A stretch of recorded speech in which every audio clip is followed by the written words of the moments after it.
This podcast contains adults using adult language. You have been warned.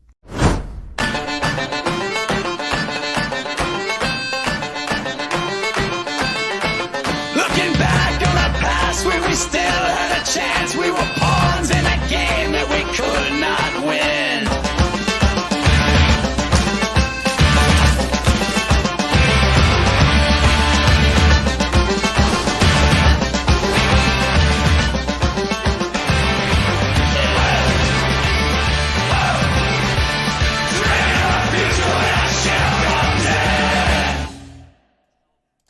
And there are also things there that eat us. Hi. But sharks are just puppies of the Sharks ocean. are wonderful Sharks? creatures. No. And I'm content that they exist. But I am content that they exist in the ocean where I am not. So for the folks Yeah, that are but joining exactly. us now, I've This lost is what control they're already. coming into, yeah.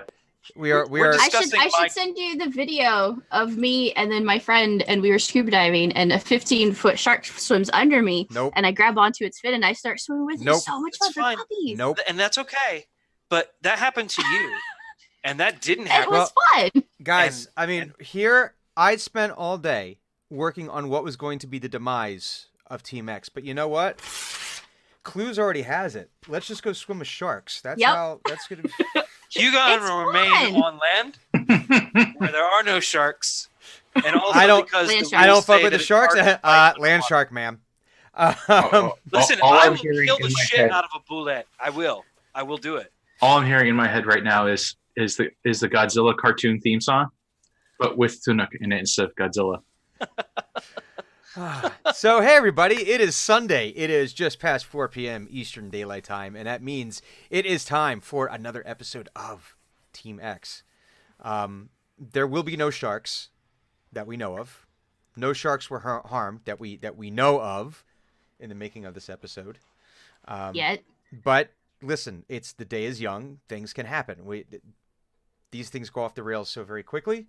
But I am St. Brian. I am your dungeon master for this evening. But first, before we get started with the whole adventure in our minds type thing, I think we should probably introduce the players who are playing the characters that we are characterizing. So, going around the horn, as the old ritual has told us to do, we shall start in the 11 o'clock position. Not it. Which Is that me? you think she would know by now. Yes. No, I was thinking about shark puppies, and And then it just and all I went to got hell like from there. mentally distracted. Bubbles. Pretty much. I need to find this one picture of a shark. Anyways, I'm Clues. I play Dreadmite Gemweaver, a tinker gnome sorcerer that likes to blow up shit and apparently has a super evil side that's lurking underneath the not so shallow surface. She's made of sugar and saccharine, but will also kill the shit out of you. Yeah, we need And burn down sugar, everything that you love. No, sugar, spice, and everything Nice. cynical? Or no, I need an Everything S cynical. word. I'm gonna workshop that. Sugar and spice and everything sardonic. Sugar and spice and everything that will kill everything you love. Exactly. There's nothing wrong with that. No. Which is funny because she almost got pitched off of a cliff from an icy, snowy monastery. This Almost. is true. For fucking with my character. But sledding. But sledding. So, continuing around in a clockwise fashion. Me this time, right? Yeah, Yes. it's me. Totally me. Yeah. Yes. Hi, I'm Viking Goat. I play Tunic Gillentrick, Nature Domain Cleric who likes to eat just about anything that is kind of a jerk.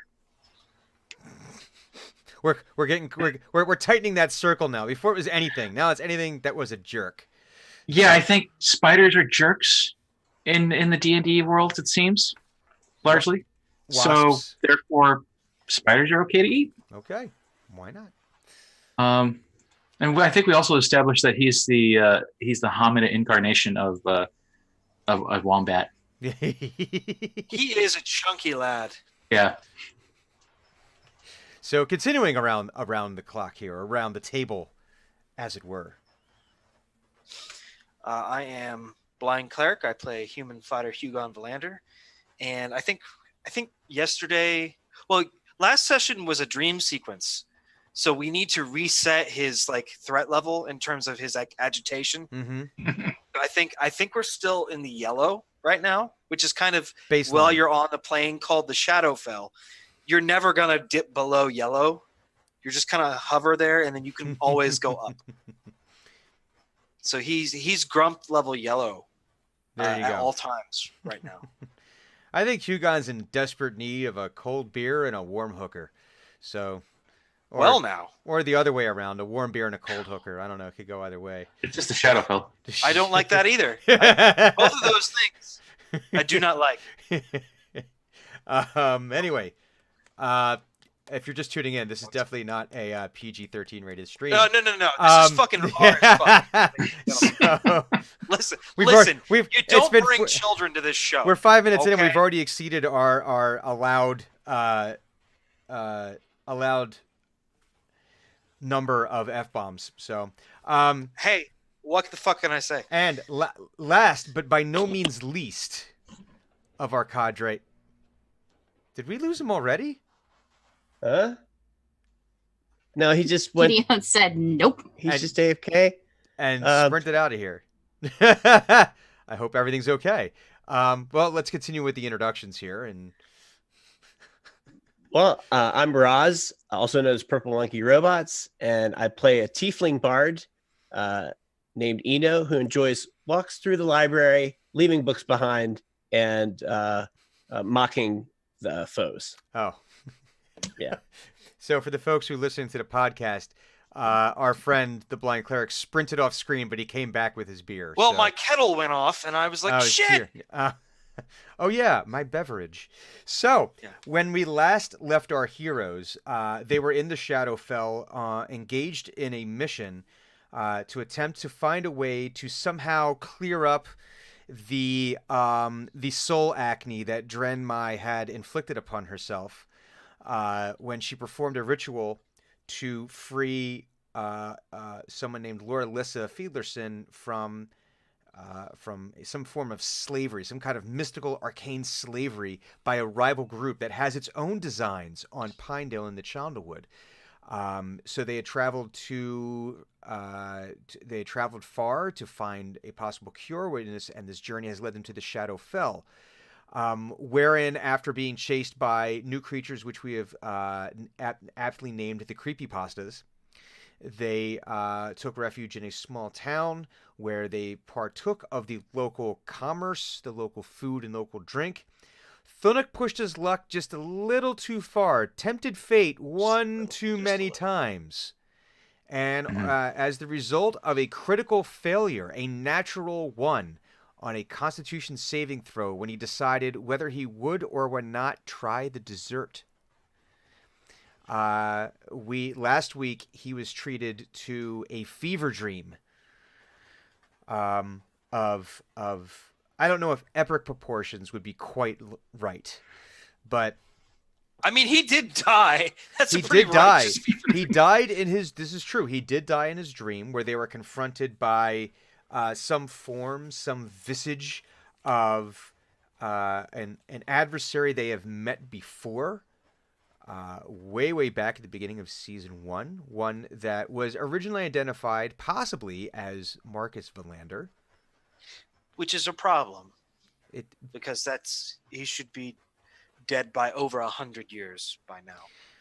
is it a problem or is it a solution that just hasn't been Shut up. found and It's a killed problem. It's a problem. We're not entertaining the other side of this coin. yet? It is a problem, and Is that it is just an all. Maybe it was just- opportunity? Maybe it's just temporary death. No, hush. Quiet, you. We are not going to Can I make turn this into a okay. necromancer? Is it too late for that? No, we're not doing this. Wait a minute.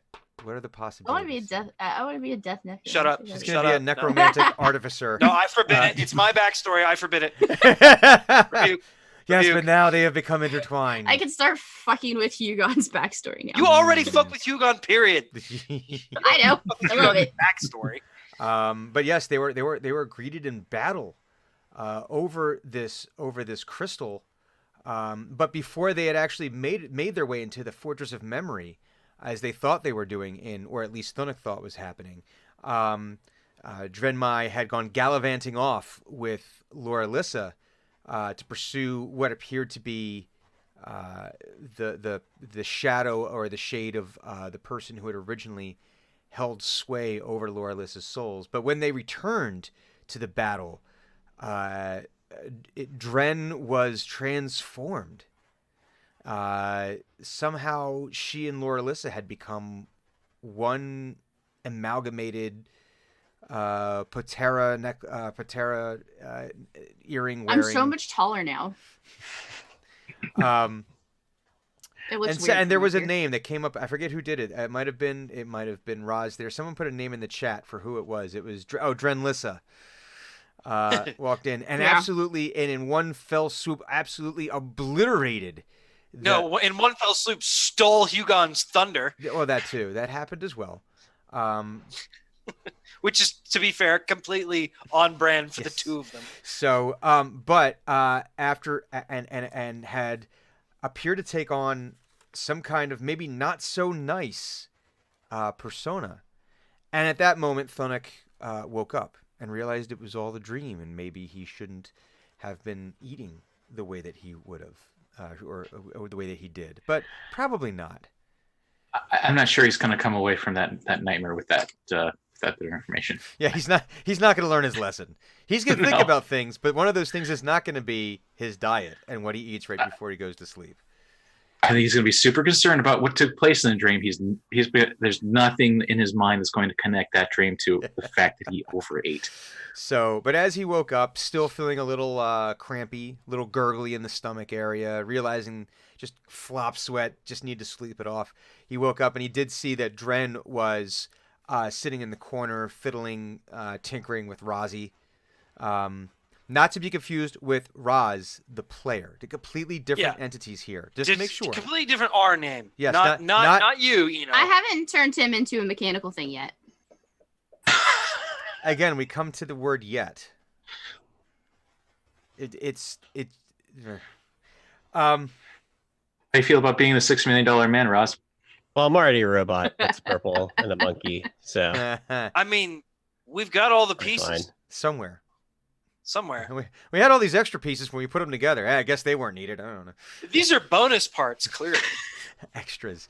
But Dren is sitting in the corner doing your usual tinkering thing. Not necessarily like paying attention to Thunuk, but I'm sure like an eye is being cast in his I direction. was supposed to say, do I ever pay attention? Well, I mean, she has. We've established that there is a certain that, despite the fact that Dren, at the drop of a hat, will kill everything you love, by her own admission. I wouldn't say at the drop of a hat, but there are specific conditions that are. Yes, but There's once those conditions conditions where are it met, will there's happen. no once those conditions are met, there's zero hesitation. At least, Of course at not. least that's no, what's been no intimated. hesitation at all. Listen, if you play the game, you got to be prepared to lose. But she has expressed that she does have a warm spot in her heart for the people that she hangs out with. She does in her own way have a warm spot for Hugon. That's probably why she teases him the way that she does. I tried making him food and he wasn't happy with it. That is not what happened, and you know it. That is not what happened. Don't you dare twist this in your favor, woman. But we also know that she has It's a heartfelt meal. a heart fart meal is more like. Anyway, but she also has a warm spot in her heart for Thunuk, her frequent mount. So she probably, she walked him back as he started not feel so well back at the cafe, at the Gloomenshroom cafe. And she probably recognized already that he was starting to have hallucinations on his way back. It's like when that person has that one edible and you're like, oh crap, that was the one they shouldn't have had. They were fine up until that one, and then they had one more, and just walks him back, and You're like talking about my backstory because fun fact, I've never done a drug in my life, but friends did. So I was always that person that was taking care of said friends. Like, okay, no, the walls aren't moving. Listen, I know this acid is really good. You need to calm down. Please don't do No, that. please stop attacking Don't the tree. lick that. Stop it. Stop licking You that. cannot Hands on. backflip. You cannot backflip off the tree. You stop that. But the thing is, that's the Exactly. entire time that Dren's bringing Thunuk back. Don't lick that. No, do not jump off of that. Please No. don't climb on that roof. That's not food. No, that's not a cute Lots of fluffy very animal. soft That's a cats trash and, like, can. no. He's trying to pet every cat that he sees. There are no cats, but he's trying to no pet cats. all the cats that he sees.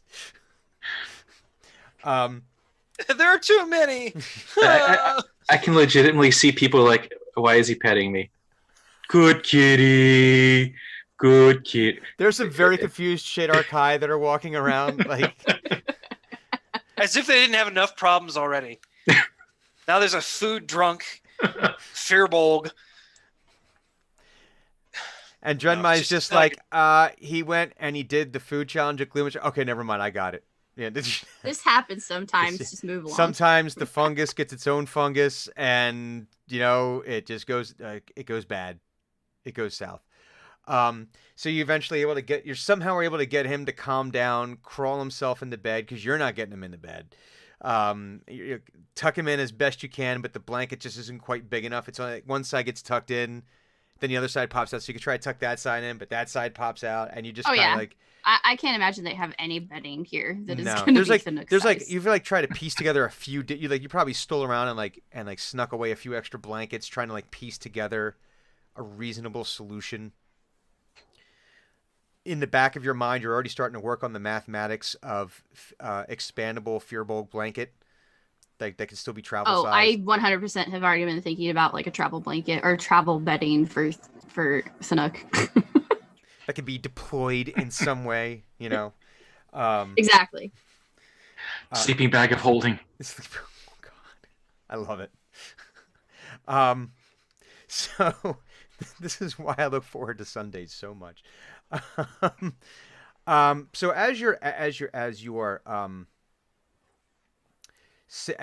are sitting there tinkering with doing your Razi tinkering thing, you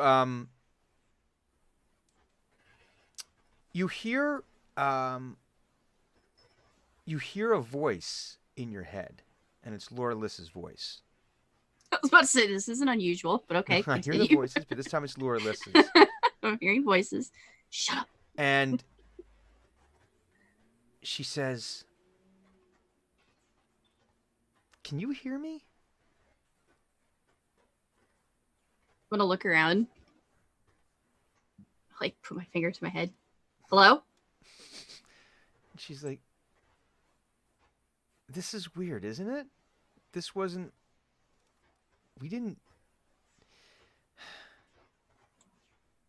Who are you? Why are you talking to me? It's Laura Lissa. Get on this line. Who's I know. new phone? Who dis? phone? Who dis? New brain? Who dis? New phone. Who is? New symptom? Who dis? It's wrong Dre- frequency. No. Dren? I mean, Wrong number. Call back. are you? I hear Where are you? in my room. Do I know where her room is? Yeah, it's like three rooms Okay, down. so it's Yeah. okay. And she's like, "This is really weirding me out." Like, Well, I did have the soul merge thing, so but why do I side want to? effects. I've already taken apart everything in my room, and I don't know why. Oh, so much fun, isn't it? I have nowhere to sleep. Just put it back together. Sometimes when you put it back together, you make new stuff. I think I need help with this. Okay. Trot. Just opens the door. Yeah. And you can. Hi. Yeah. And she's like, "Is there a way we could? Because right now it sounds like stereo. It sounds like you almost have a monitor. When you have your headphones on monitor, where you can hear yourself, but then you can hear yourself again, or when you're talking to someone and you're kind of getting that. As she's talking, you're hearing it in your mind as well. I wanna go up to her Mm-hmm. and do this head to head. Hello. Do I get any feedback? Hello. She's just looking at you and she's like, I don't I don't think that's gonna help. Well, I just wanted to see if I got like that thing where you put like 2 microphones close. And to one you get the front of feedback. camera. You start getting Yeah. the feedback loop from it. Whee! And she said, no, you don't get the. You don't get the. Okay. You don't Um, get the. Would Dren be obsessed with the echo that she's producing? Maybe. I don't know. Would she? Yeah, because. Oh, if I'm getting like an echo, I'd probably test. Hello. Pitching for. We're not going to go into that bit. Oh God. Name that movie. If she called me over to help with the bed, I'd probably just start picking up stuff. Yeah. And And you can see she made an absolute mess of this. This is not the way you take apart things. Like even okay. like Was anything broken or? yeah, a couple things like that were forced apart in a way that just be. You're probably used to taking things apart in a methodical way. You do it quickly. It might look a little chaotic, but there's a system there, and you know that. Oh yeah. Just if the screw is stuck, just forcing the screw is not going to help things because things will get stripped, screws get bent. You might need that screw. You probably have an entire drawer just filled with screws that you might eventually need. That you might need. But haven't you could? There's always a use for something. Mm-hmm. So you can see she made an absolute mess of this. So you start trying to put this back together. And as you do so, she just kind of sits down in the corner because everything in the room has been dismantled. Like chairs. What was in the room? There was a there was a wardrobe. There was a chair. There was a bed, and there was like a coat rack situation. Was being the operative word. Now you just have piles of things. So I'm gonna take components of the wardrobe, and then the components of the bed, and then the components of the desk and the chair, and I'm gonna turn it into a wardrobe that folds out to a bed. That when you put it back up, there's also space for a desk, and then the chair tucks in. So some like Lego movie shit. Okay, so this is taking you a little bit. So you're like digging through because it's kind of like the Lego box. It's not. So this isn't like a nice Lego box where you've got it all organized by either by color or by the right shape. So if you need a 6x2 brick flat or a 6x2 brick thick, you know exactly where to go. This is not it. This was all of the Legos were poured into one box. So you're kind of like doing that ASMR digging through it thing, right? Trying to. Oh yeah, I'm diving right into this chaos. And I just imagine there's times where it's full on. That's the effect that I'm going for. I just imagine there's times where I'm imagining now Dren just literally diving into this and digging around underneath the pile. And there's like a little We have Dren not explored trail. my shop enough. There are piles. No one's actually been standing on the floor when they walk in. They're actually standing on a stratification of parts. There's stuff. Yeah. Like the storefront is fine and clear, but you want to go back into like the shop. Oh yeah. There's stuff.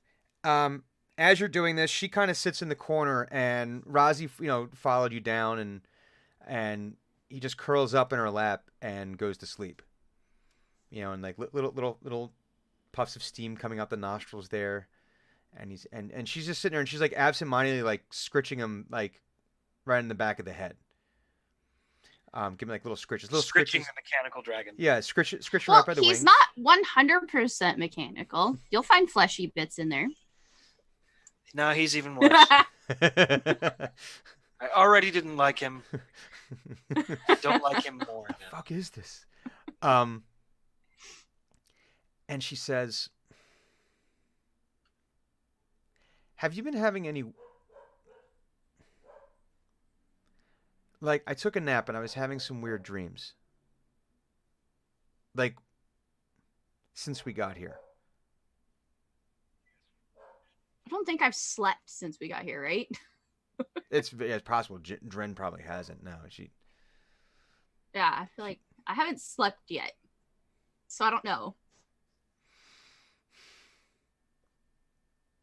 So we're supposed to find this crystal and bring it back, and that's supposed to cleanse this thing, right? That's what they said. Because we went off in the darkness, right? So Yeah. I got all this info from them, right? Hmm. I got all this info from like Hugon and Thanuk and Eno because we went off into the darkness. Oh yeah, yeah. At some point during the course of your running away from the creepypastas, you are brought up to speed in some way, shape, or form. Yeah. Wait, what? What? Remember, I wasn't here last week. No. When you guys, I ran off into the no. darkness. That was No, a dream. that was a dream. That was a dream. This That is didn't actually happen. No, remember the Oh, shadow. I missed that. Remember that the librarian told you what needed to happen. Okay. And she And says, we can't trust him as far as we could throw him, metaphorically. And she says, But nobody tried to throw him. What if we only made it so that it was better and we didn't get rid of this thing?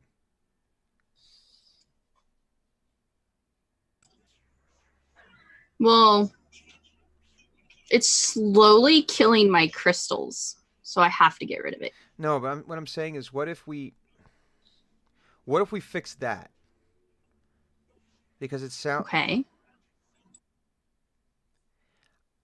This is gonna sound really weird. So, and I don't want to weird you out more than we're already weirded out, because I'm still hearing you in my head, even though you're right here, and this is new. This information is both new and troubling. What would happen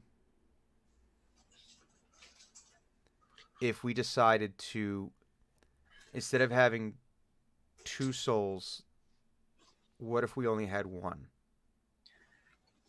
Nope. I'm gonna look at her and be like, Time out. I know I've been known to be with people like you, but No. I And don't she know goes, you "No, that well. No.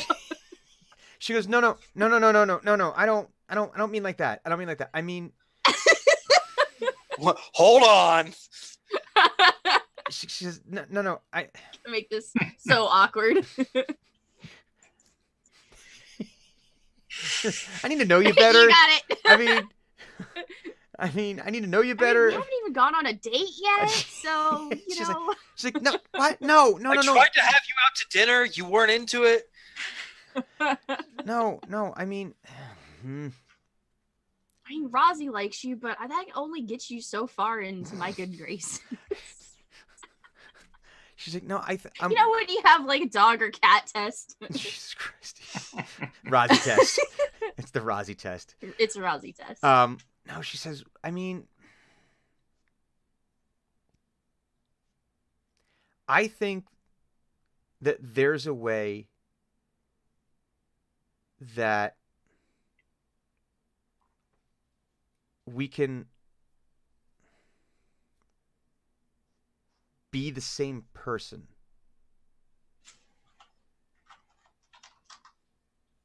I think I'm still going on the same wavelength. I don't know you that well. You. I like my soul. No offense against yours, but you're kind of Hugon's toy. And she goes, no, I mean, if anything, he's mine, but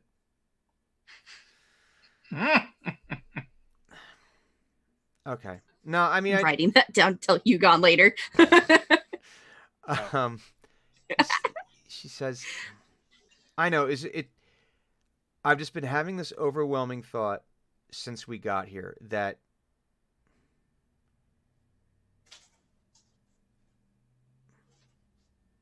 I can't even put it in. Okay, never mind. I don't know. She's like, I don't know. I don't know how to describe what I'm being, this feeling I have that if we were to somehow merged our souls, we would then be exponentially more than what we are right now. I'll just kind of like nod. Like, I get feelings too. I ignore them. Feelings suck. Just gotta learn to ignore those pesky little things sometimes. Yeah, I'm gonna treat it like essentially like that, but the dating thing almost like, no, I'm sorry, but I'm kind of seeing someone right now. That's that's a no for me. Not really into it. I'm flattered, but no. And she says, okay, maybe it's just It's this just place." you. It's not you, it's me. No, she says, maybe it's, It's just this not place." you. It's not me. It's you. Oh God. She goes, maybe. I'm gonna go back to my tinkering and Um, just listen to her mumble. So we just had I'm going to take us out into Storyland for just a moment. We just had a request from someone in the chat from Potato Storms here. Laura Lissa Fiedlerson was a member of a rival group that has its own designs. Comprised primarily of assholes. Yes. That's very important. These are and not good people. She and her brother were part of this group, but part of it was very much compelled, it seemed, due to shadow magic that she carried with her, and someone had basically captured a piece of her soul. Drenmai had freed the soul, but in the course of doing so, bonded it to her own, basically. So now they're kind of, Merged it with mine. yeah, they're soul sisters now. Songs have been written. So, she says, And she's trying to come on to me, and I'm just not into her. now she's coming on in well a really now. weird way. So how about we become? She says, I think How it just, about become what? No. I think it might just be this place. So, okay. All right. Can I just? All right. Can I just stay here while you're fixing all this? It's your room. That's Yeah, fine. I just okay. I no. I just don't want to make it. I mean, unless you want to go bug Hugon. No. That might end poorly. No. No, I think I'm gonna let him sleep. I think the man is in need of a nap. A nap. Nap for A nap. Hugon. Power nap. So she just sits there and continues to kind of, give Razi little scritches, and every now and again he does like a little stretch, and he, settles in more, and you're able to build this combo Murphy bed wardrobe desk thing. Exactly. I figured they need more space, so I've just combined it into an all-in-one. Very saved him the trouble. Very Swedish design. This is some straight IKEA space saver stuff like, here. If you had to name it, it would have nothing but consonants. That It kind. Visgarda. Is that how that's said? Sure. There's lots of dots and lines where there shouldn't be. Right. So you keep on tinkering, and eventually you do get yourself some sleep. You had dropped off some food for Roz. That had happened. Everyone is able to get their long rest, so everyone has all of their spells and hit points and everything. Yay! Everything. Oh wait, I don't have spells. My spell is kick ass. Oh, it just never runs out. Well, no, you have that cantrip punt. So The cantrip of punt, yes, and also, God, what was the other one? It's something to do with doors. I don't remember. remove. We'll doors. reinvent it later. Not stools. In any case, I don't run out of spells. So when you all eventually awaken, Thunuk, you're feeling much better. albeit a little sweaty. There's entirely too many blankets on you from what you're used to. There's like one blanket for each foot. Sounds reasonable. Yeah. You have to take a few minutes to kind of extricate yourself from what Drenmai the previous night had rigged together to make sure that the blanket did not come untucked, to the point of where it's like you actually, have to like.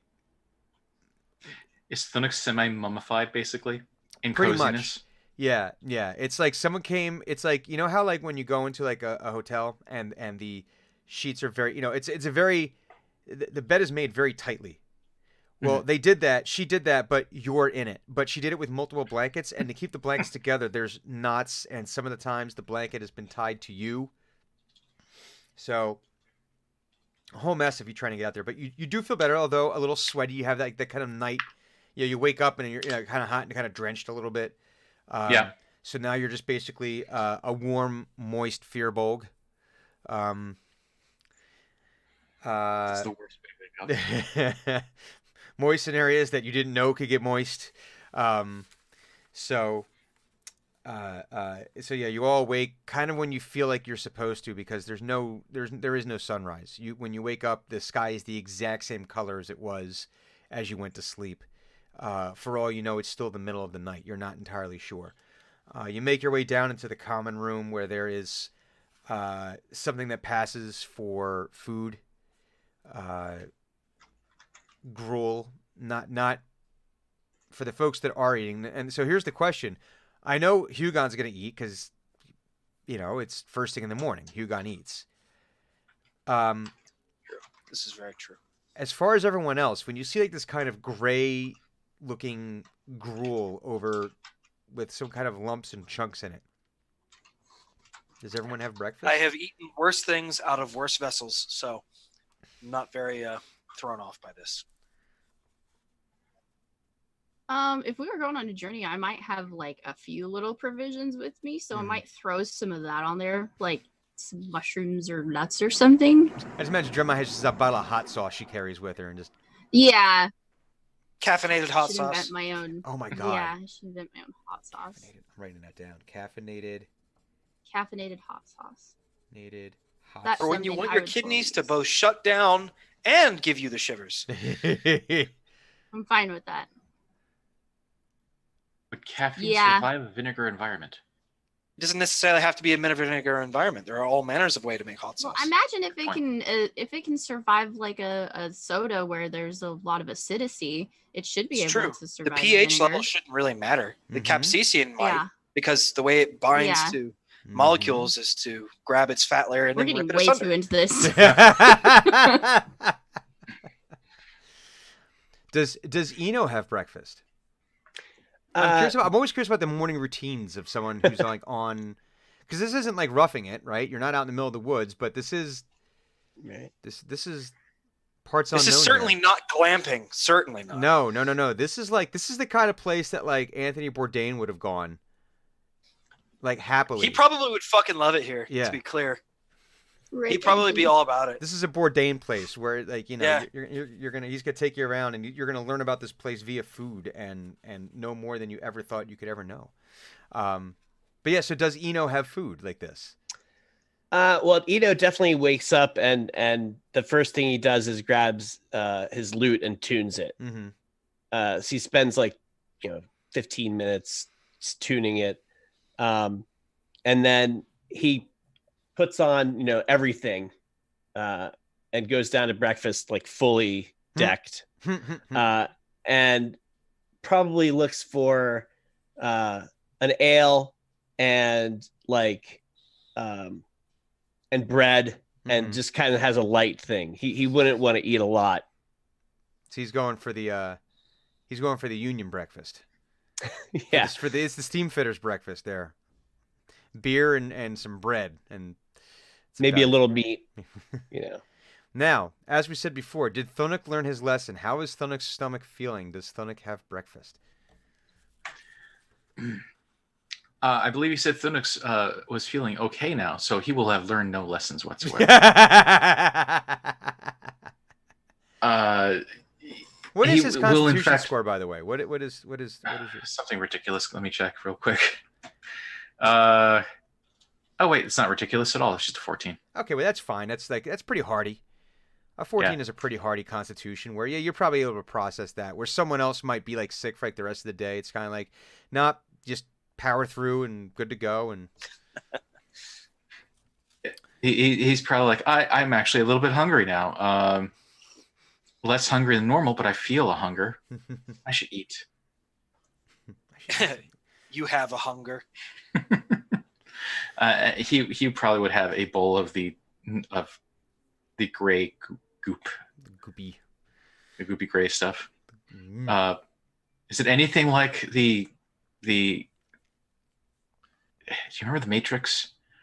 That's tasty wheat that they ate. Tasty wheat? Tasty wheat. He's like, oh yeah, like the soy gruel. Mhm. the gruel. Yeah, it's like it reminds me of tasty wheat. Remember that?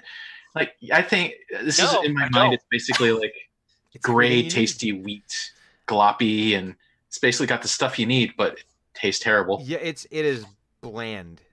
And Thunic knows bland. Thunic has eaten some weird stuff.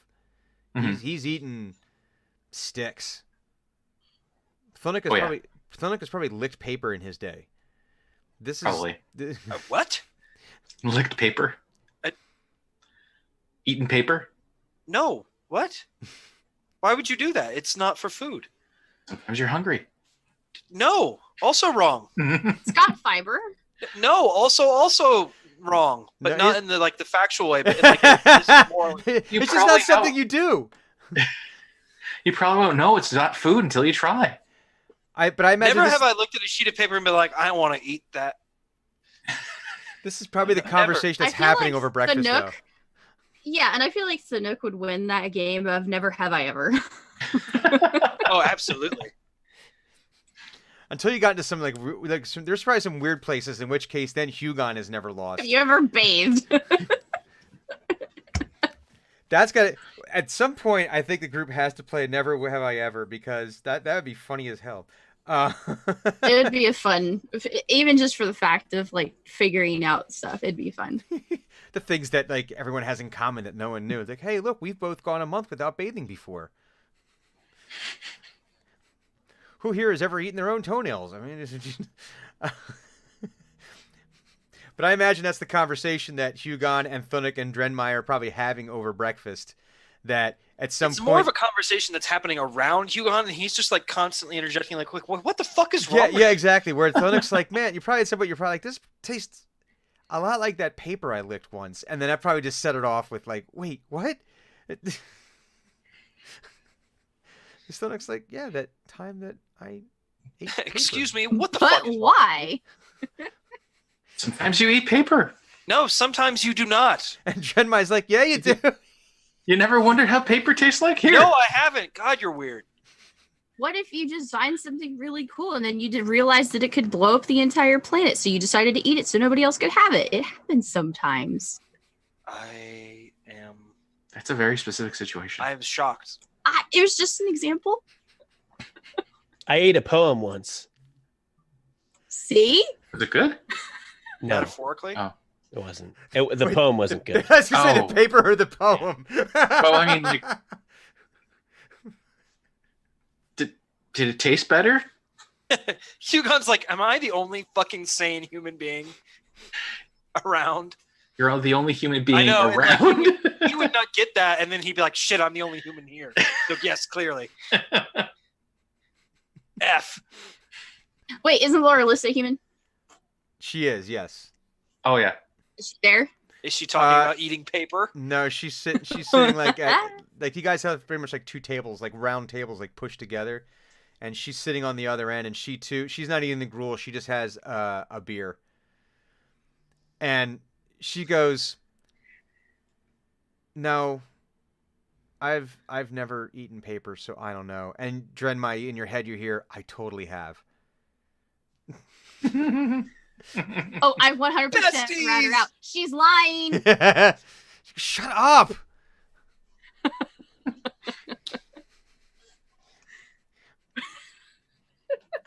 She did that. That thing that blew up. That was her. She did that. Yeah, I wouldn't deny Strange it. children you all She's like, are. yeah, it was me. So over the course of breakfast, the Shadar Kai that you had dealt with the previous, you're assuming day, but prior to you having your long rest, come into the common room from outside. And the Shadar Kai captain comes in and he gives you like their salute, gives a greeting, and he says, I apologize for the haste, but we must move along very, very quickly. The Raven Queen has requested an audience for you to attend to her. I can bring you up to speed along the way for what to expect and what needs to happen, but we have forces moving against us as we speak, and I am needed elsewhere. But I need to see this through. Thunuk, give me a perception check.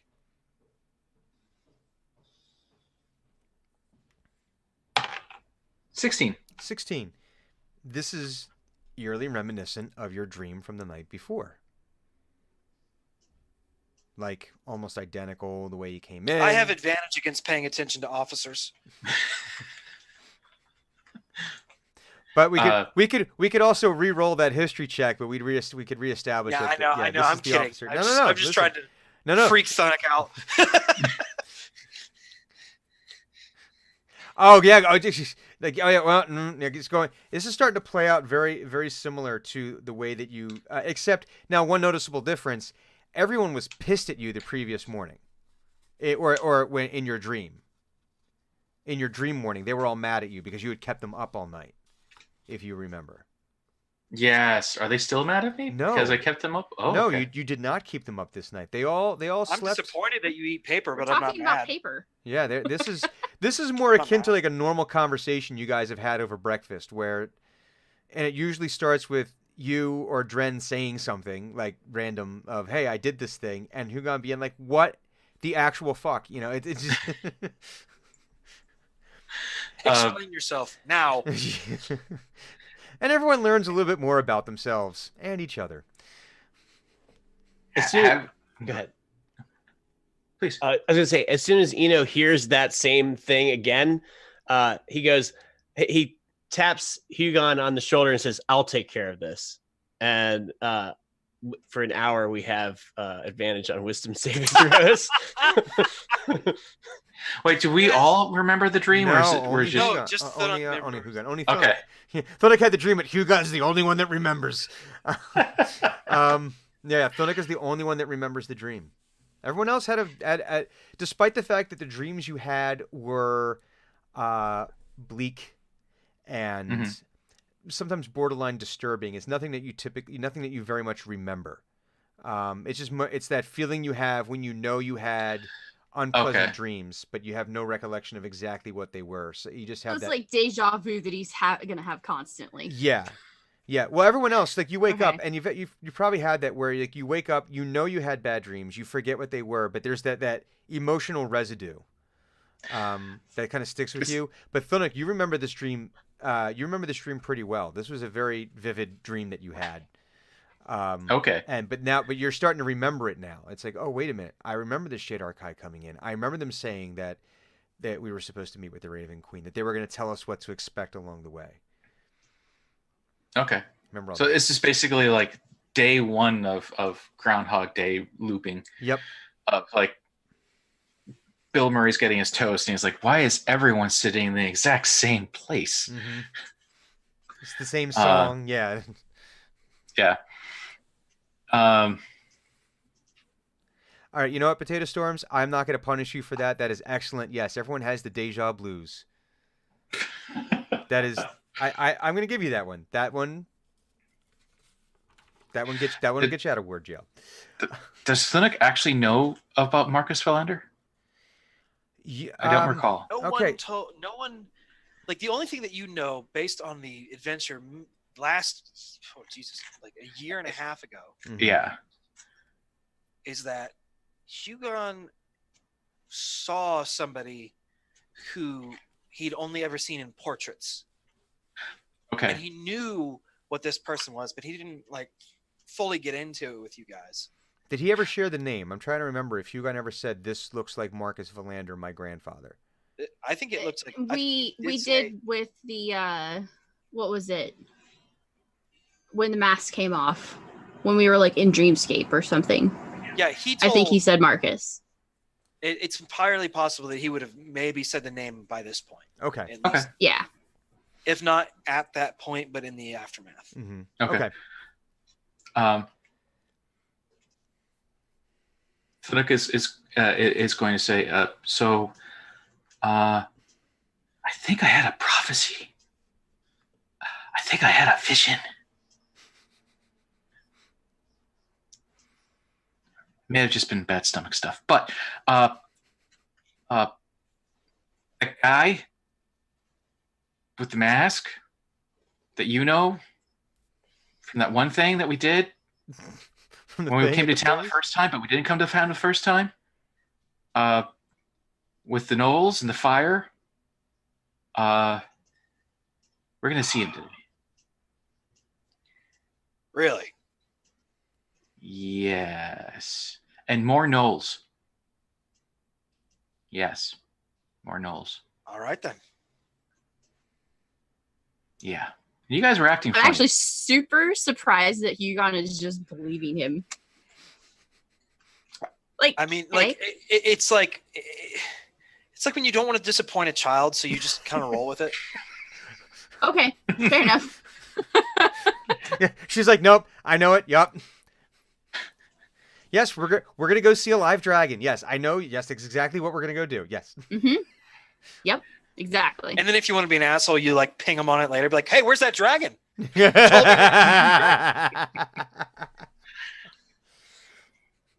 I imagine towards the end of his little description of what's going to be happening in the near future, his attempts at prophecy, I think is probably going to have a remainder of last night's tummy terrors. Oh no! Escape. Like as a belch. Or the I'm other end. thinking like a notable poot. Oh, a mighty fart. Yeah, A mighty fart. not quite Herculean, but you know, But still rattle the table. yeah, it's But it's noticeable. on the Olympic scale.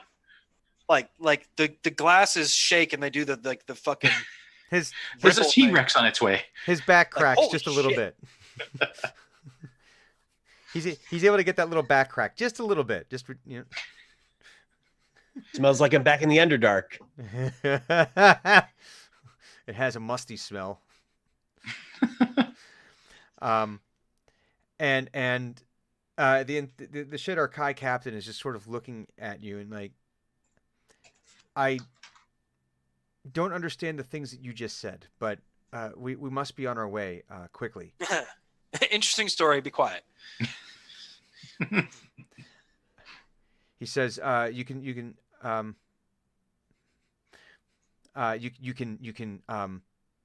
obviously continue to have this discussion along the way, but we must make haste to get you to the Fortress of Memory. So any preparations you must make, please make them as soon as you can, so we can be on our way. So next starts to really, really dig in quickly into his breakfast. Sort of like, I'm gonna do that little kid thing and pick out all of the marshmallows in the cereal, just basically all the stuff that I put in, Mm-hmm. and that's what I'm And finishing. take them back out. The things you put in. Take 'em back out. Jesus. No, this is gross. I'm just gonna pick out the good bits. I'm good. Thanks for the food? Question mark. Just takes out the battered journal and just makes a few more notes on it and says, "I'm ready whenever you are." Hugon dons his armor and weapon, It deploys it. deploys it aggressively, even. You know what? Let's get another. Let's Can get. he Push do the that button. thing where he pushes the button a whole bunch of time? It's like out on. Do you want a D100 roll, DM? I do want a D100 Do you roll. want a D100 roll? I do want a D100 roll. Now, I think it bears mentioning that I did include the clause that you can just do this I know. whenever you want. Oh, You don't have to make me roll. You can just be like, this happens. Listen, we got to. But the rolls are fun. Mm-hmm. Now, if it's anything above 80%, some crazy shit happens. Oh, it's exactly what it was last week. Okay, so we're still in the 20s. That's fucked up. Wow. So It's you're exactly. It's a 27 again. So you're able to deploy your armor, and you just sort of reach and rip this halberd out of the domain of war, Out of the ether. out of the ether. You, as it happens, you hear the slight sound of combat, ever so distantly, like echoing, as he rips this halberd out. And right as that little wormhole blips close, you almost think you hear a "Hey!" I was using. Hey! Oh. And If we wanted to get really weird, it's Hugon taking his halberd from different times of that he's already used it. So it's the same halberd. he's like- It's like it's the same halberd. the just last time across he time. banished it was the same time it's getting pulled out. There's a webcomic called Goblins. Yeah. There's a character who has a sword that is imbued with null energy. So effectively, if he lets go of it ceased to exist. But as soon as he lets go of it, a future version of himself grabs it out of his hand. Interesting. Oh, I like that. Neat. You see Kohan kind of do the same thing as Thunuk, where he just hoovers whatever's on his plate, wipe with the back of the hand, drinks whatever the sludgy water is that they have. Lord Lissa, who is having some of the ale, surreptitiously pulls out a drinking horn, like a little flask, pours it in, puts it back, for later. And everyone's ready to go. So you guys meet the Shadar Kai outside. You start riding out. They have the same conversation with you about how, this is going to be a disconcerting experience once you get to the Fortress of Memory, how you need to make sure that you maintain an anchor, something that's going to remind you that you are, that you might sometimes get pulled into memories that are not your own. Sometimes they might be memories that are your own. It depends on any number of factors that are just difficult to calculate. He does tell you that that the Raven Queen collects memories. That is her currency essentially, and that if and when you happen upon her presence, that it is vitally important that you, during the course of the whatever conversation you're having with her, that you offer up a memory to her as a means of maintaining your sanity. He says to you, being in her presence is going to be one of the most discombobulating experiences you're probably ever going to have in this life or the next. And Oh, really? Challenge accepted. you, my friend, have not had the swill that guy made in that trench and that one campaign. Listen, buddy, let me tell you about some life experience. No, I'm kidding. And he says, so the best thing to do is to offer up that which she desires and to offer up a memory. And by doing so, you're essentially going to be able to divert her attention. And by diverting her attention, you will be able to hopefully maintain some semblance of your sanity. But it's important that you have that prepared. For if you don't, it's entirely possible that you get sucked into a memory and be trapped there for eternity. I mean, depending on the memory, that doesn't sound too bad. Just saying. They're never good ones. Even the Hugon's got ones. some stuff he needs to let off. Be like, says- here, wait. If you're gonna take my memory, Whoa, let me hold give you on. the list, and we can go through. He I says- got like a dozen. I won't forget Here. this and this. I would really like to not remember my 21st birthday. Really not like to remember. There was that time I asked that girl out and she said no and laughed at me and made fun of me in front of the whole class. That one can go. I see him breaking out like a scroll, like Santa's like naughty list, but like he just lets it roll down the floor, and it's like My memory August regretless. 1st, my 3 years old, blah blah blah. April Shit. 4th. Shit self. Remember it. Don't want to. Do not wish. April March- 4th, pantsed in school. April March 5th, pantsed in school. October 17th, 30 years later. Shit myself. Want to Shit forget self. that too. With 2 exclamation points and underlined. What the hell? Remove that memory. Why does this keep happening? It's from drinking all that rot gut. Things happen. So along the way, the captain starts telling you, actually starts speaking to you specifically, Hugon, about. Oh. He says, "You seem to be a man of war." And he tries very hard to be polite about that. Like you think? He doesn't want to say that. But he's like, that's a very astute observation. What was your first guess? What was your What- first clue What about that? Huh? perhaps clued you into this aspect? It could be the armor. It says- the Could it be? scars. He said, well, he says, it's not your armor. Any fool can buy armor. Any fool can don armor. Any fool can pick up a weapon. No, I think it's the way you handled yourself when in the Vanguard. This is not, you have seen much death. Oh, very much so. Yes. Yeah, that's putting it lightly. He says, we face an old enemy who appears to have a new ally. It's problematic. It is. We've been able to turn away Vecna's advances for as long as I can remember.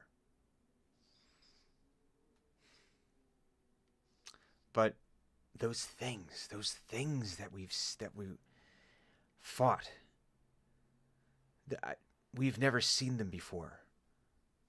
In the many lifetimes I've spent here in the Shadowfell, I have never seen anything like that. And the things that drove them, there's something dark. Even by our standards, there is something dark here. Well, it's important to remember that you've already determined that they can die. If they can be killed, they're not worth fearing. Respecting, perhaps, but fear? Absolutely not. He says, no, fear is not...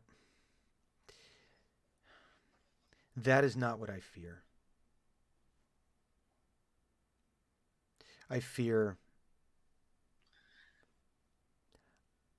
if our enemy were to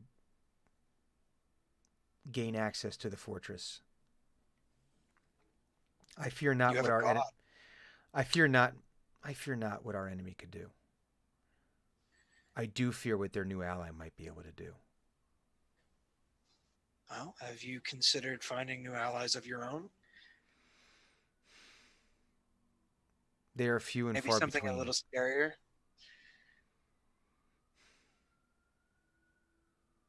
There's worse out there than what we've seen today and yesterday. I guarantee it. You've Yes, just got to but be the- willing to. But turning the rabid Lay. dog on your enemy does not mean that the rabid dog will not eventually turn on you. Fair enough. Am I within hearing distance of that? Absolutely. I suddenly sigh remembering Sir Silverton. Like, oh, You pine aggressively. Yeah, I do. Pine, Pine and it's pine. little song. Oh, Yep, we I miss. we had a saying on the front when we would have to bring in mercenaries and other, well, let's be fair, bad folks to do the job. That it was always better to have a evil that you could understand, an evil that fell into the way of thinking that you are familiar with, He says, "You see, and then that's." to later on destroy them. He says that appears to be our problem. In that we know Vecna. Lord Cass knows all of Vecna's stratagems, all of his maneuvers. That's why we've been able to turn him back with ease, with relative ease. No, it's not the devil you know, it's the devil you do not know that worries me. Well, that's what I understand what material you're saying. plane idiom. Sorry, idioms. Yeah. If I understand, yes, that I just wish we knew more about this new enemy. I'm sure you can understand. oh, of course. I would not want to share this with all of my men. This is something that... But there is a new power stirring in the Shadowfell. I can feel it in my bones. Have you talked to your god about it? As you Considering were- this is her home. It is her home. At best, she is difficult to communicate with. Uh-huh. You are going to be learning that very soon. Yeah, But- most gods are difficult to communicate Yes, with. they operate with a different standard of communication and just perception in general that I fear maybe she has plans deeper and more farsighted than I can possibly understand, and this is all going to play out well, but That's giving a god a lot of credit. Believe me, it's for gotten as us much this of a far. priest that I am not, you will find that I've encountered gods more than enough. Well, I must wish you the best of luck with mine. I hope you There's only two outcomes. Yes, but I hope it's the one that you desire. And he starts to, and he kind of rides back to his men, doing the normal, scouts are reporting in, Mhm. the outriders are coming back in and everything like that.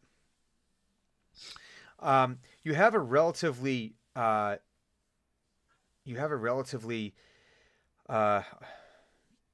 boring ride to the castle. Thunic, everything with the exception of Drenmai and Loralissa running off for unplot related reasons. Everything is pretty much playing out as you remembered it. Until you get to the place where in your dream it was it looked like the blast area, like the that area that was just blasted lands. When you arrive there, it actually looks not verdant, but there's more growing there. Actually, it looks like now there's actual strange twisted trees growing and plant life. You can see where there's social paths wending their way through the taller grasses. It seems very alive and almost turbulent. When you see the fortress, you can still see ravens flying en masse all around them. Hundreds of thousands of these ravens flying about. You can hear them cawing, coming and going. But instead of this blast circle, you're actually finding what by Shadowfell standards would be considered very lush. Mm-hmm. So this is the first time it looks different than your dream. And the Shadar Kai captain tells your group, he says, "This is as far as I take you. We must take care of some incursions from these new forces. We wish you the absolute best of luck, and we wish you the Raven Queen's blessings, and hope that you're successful in your journey." And Thodic leans over to the others and is like, "I think he took us to the wrong place. This looks wrong. This is not like my dream." Well, that's because it was a dream. It didn't really mean anything. I'm confused now. Aren't dreams supposed to mean things? No, But I had a vision. I think that you had a lot of shit to eat. I ate food, not poo, thank you very much. Did you know that it wasn't poo when you were eating it? It could have been. You don't know what they eat down here. Think about that. And then Hugon turns and walks towards the fortress, leaving him with that oh, thought. jeez. As Did you I plant eat that poo? thought, his face gets very concerned. Did I eat poo? You get the slow dawning of realization. Yeah. As the Shadar Kai are disappearing, and he's like, "Two people eat poo? Did you feed me poo?" But because it is the Shadowfell, your shouts are actually muffled a little bit. They don't go as far, and they've already ridden off into the murk and into the darkness of the Shadowfell. And you're left now with this wending path through this not quite forest, because it's not full on treed. It's more like little copses of trees here and there that you have to kind of wend your way around to get to the fortress.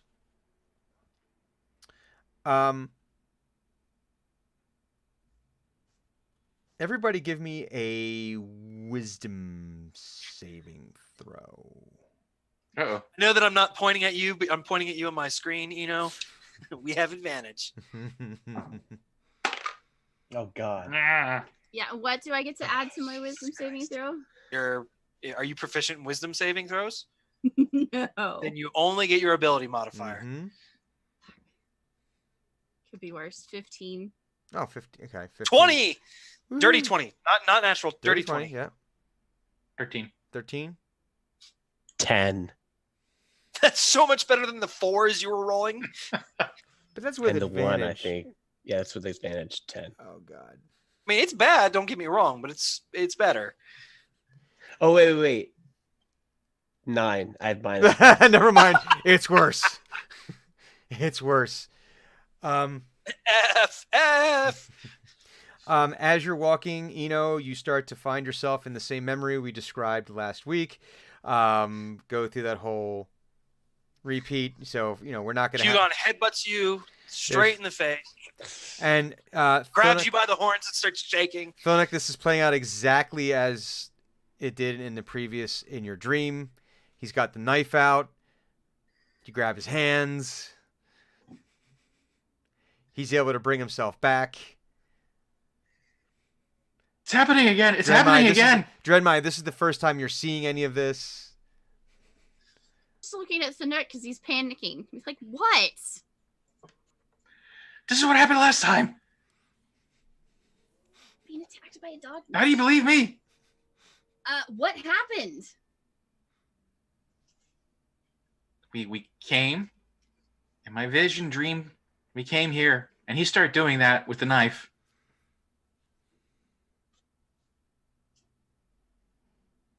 And then you are going to start talking about how that person's an idiot and how they're going to do that thing and like all these people are doing stuff.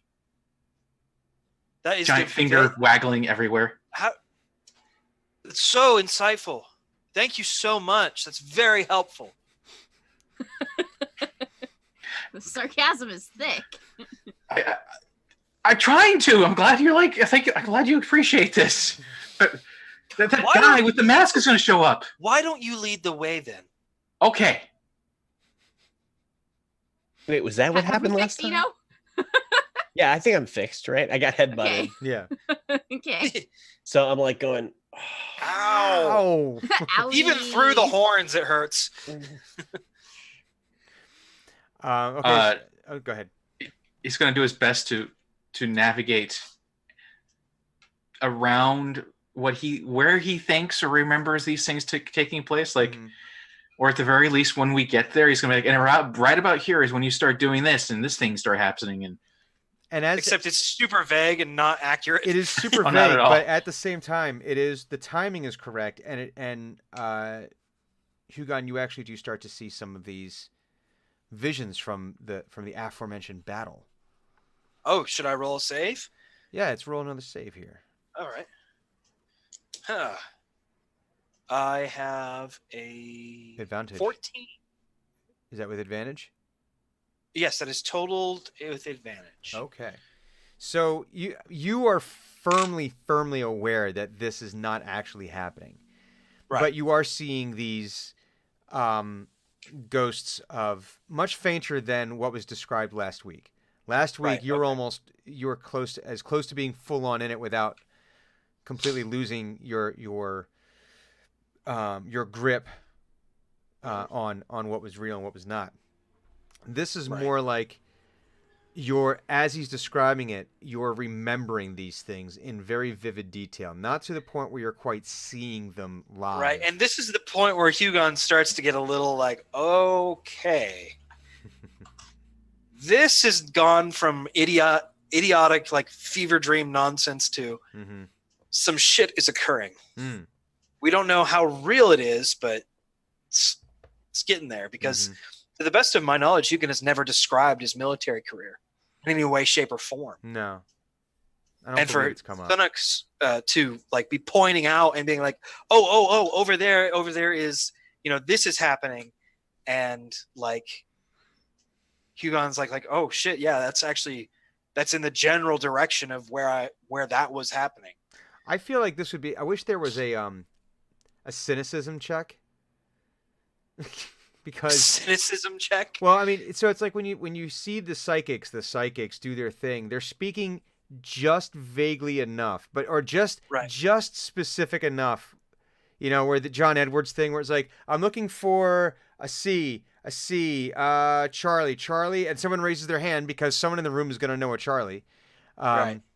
Yeah, cold reading. Yeah, exactly. And so you've seen this, but so part of you might be thinking, no. The problem is he's doing it before Hugon can remember. And the other thing is, it's Thunuk. He's like a step ahead everywhere. It's Thunuk, and you're relatively certain that Thunuk does not know how to cold read. Yeah.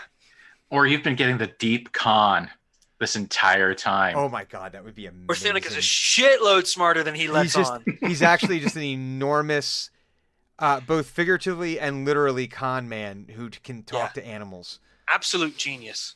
So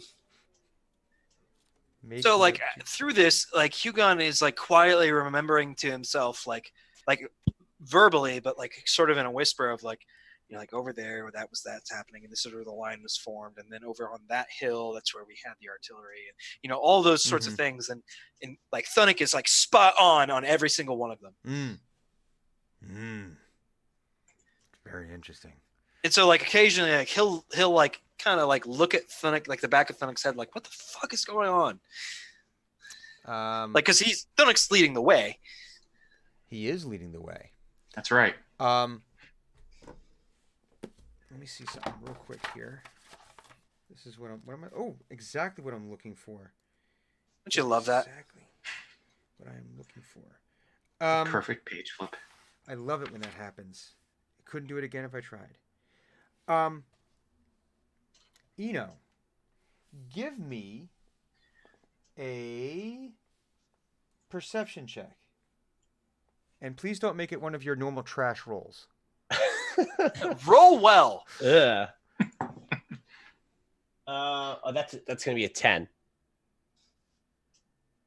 Wait, didn't you give yourself? Oh wait, perception. Yeah, it's plus 2, so it's a 10. Okay, so the first thing you notice is that you need better dice. The second thing you notice, may I suggest Draken dice? Just saying. Just saying. Just saying. What kind of friends would we be if we didn't recommend you the best of the dice? we need to program Nightbot with that. So, Not yet though. It's not gonna be ready for like months. but the second thing is that you have a sneaking tickle at the back of your brain. Something vaguely familiar about this place. You're not sure. It's a parasite, and you're going to die. It's you drank something. No. Oh God, and- you don't know. It's a brain cloud. Yes, I'm We on just house. met you. This I'm is kidding. crazy. I'm kidding. You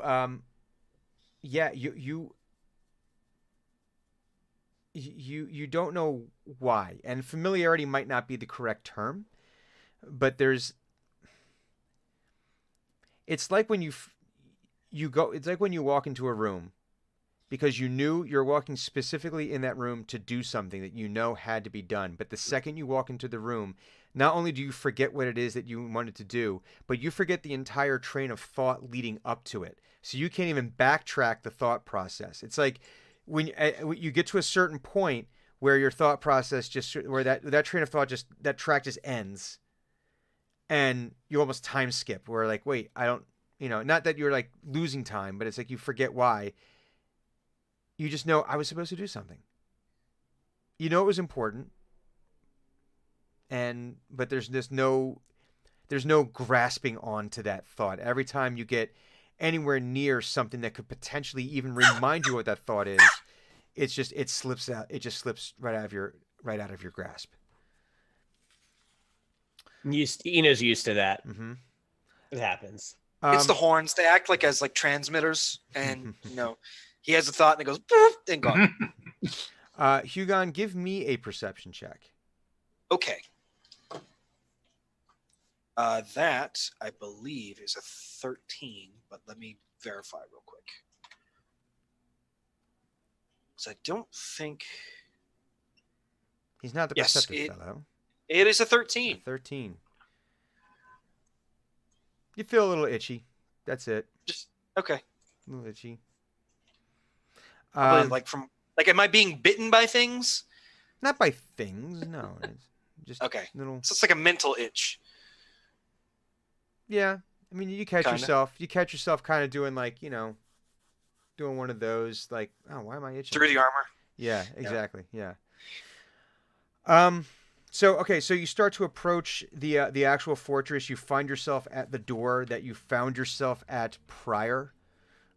This small little door, ornately carved, towering fortress made out of this jutting, deep black and purple crystal. And as you approach, the door opens. Did it do that last time? Yes, the door did. It did. It did open. I don't remember if we opened it or if there. Yeah. Being almost borderline like, see guys, see. So I'm just like, that happened last time. Okay. Is it okay to go in?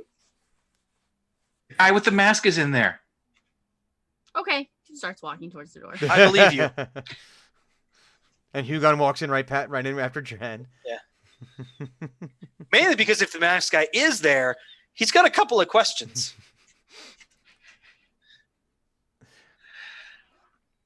Because is like the only Why other person aren't left you that hasn't gone in dead? is Eno, and he's like, "This is gonna happen again." It'll be fine. And Eno walks in.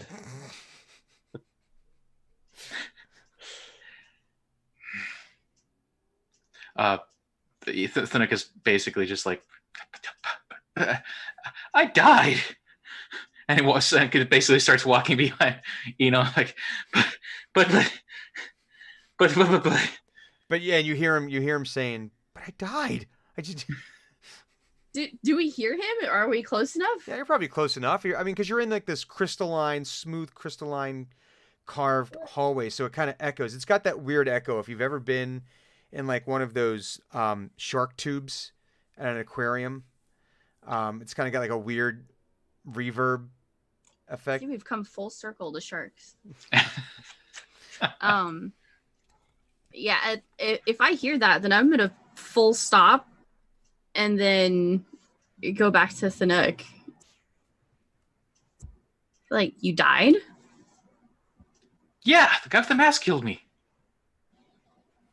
It wasn't nice. Well, he didn't stay dead. I don't think. I'm going to use use your saying that as a prompt for Thunuk's memory, saying, "Oh, but wait, I didn't completely die." Aren't you supposed to die in real life if you die in dreams? That's just a passive thought. I'm just gonna kind of hover around Thanuk and then tell Razi to kind of stay more on alert. And the eyes kind of like glow red, as Razi goes. Yeah, on it's sentry mode. It's like with Johnny number 5, Yep. when it goes from like Bad normal and then human. it's, like, red eye mode. Yeah. Overwatch mode right now. Yes, Danger exactly. Will Robinson. Danger. Sentry mode, but, where the head actually, you have probably programmed a routine into it where it's just like scanning, Mhm. scanning. And as you walk deeper into into the fortress here, you notice fuchsia alert. As you move deeper into this tunnel, this hallway here. Dren, give me a perception check. Let's see here. Woo! 8. 8. You're more concerned with Thunuk and the fact that you're walking inside a giant crystal. There's so much shiny around me, and this is really hard not to mine everything in existence right now. And as you reach the end of this hallway, it opens up into this enormous circular room. You can see that there's other hallway entrances, corridor entrances that feed into it, and it's towering in height. Like Thunuk, even you feel very, very small inside this, and partially all of you just feel small because it is such a large room to the point where there's barely even an echo now. I feel like a bug. Yeah, the walls are just too far away. But you know that this, even having looked at the outside of the building, now that you've like gotten this far, you have an idea of the sheer scale of this fortress. And it is just beyond comprehension how big this entire fortress must be. And you notice that there's it almost looks like dust motes, like catching little bits of light here and there. That are floating in the air as high up as you can possibly see. And as you do, one thing you do notice is floating in the center of this room is a large crystal or gem about the size of a basketball. I take it. That's floating there. That's giving off a gentle glow, and Dren, you seem to feel you this time you do notice that your gem in your lantern, the one in question right now, seems to be pulsating in time very gently with this this gem in the center of the room. And as you see this, there's some motion from the other side of the room. And this what up? shambling Eh? shambling mounds, this shambling mound of twigs, and not a shambling mound, but a shambling mound of twigs and sticks and branches comes sort of like rolling into the room like a wave, and eventually it takes up this form vaguely humanoid, approximately 20 feet tall, that is just constantly shifting. The sticks are constantly shifting where they are within this being, and these purple eyes light up inside of it, and they look down on you, and you hear, "Have you brought me shinies?" Fuck. And we will take that moment to go to our break, because it God is damn it. 5:30 Eastern time. And so we are going to take a quick break, folks. And Team X is going to be right back, where they will most certainly be destroyed where they stand. Or Possibly. we'll just talk about It is way harder to kill a god. well, that, and we might end up seeing that, or it's just as likely that we'll spend the next 45 minutes talking about the various flavor compositions of these sticks that we see. Possible. It could really go. God Either. could make a good soup. Yes, it could go any of these directions. So A rich stock. we will be back in just a couple of minutes. Please stay tuned. Thank you very much. Verb.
Yes, know. we You were not push a muted. button. There we go. No, it was my Okay. fault. Well, never fear, precious Fine. channel. We weren't discussing anything important of Yeah. whatsoever.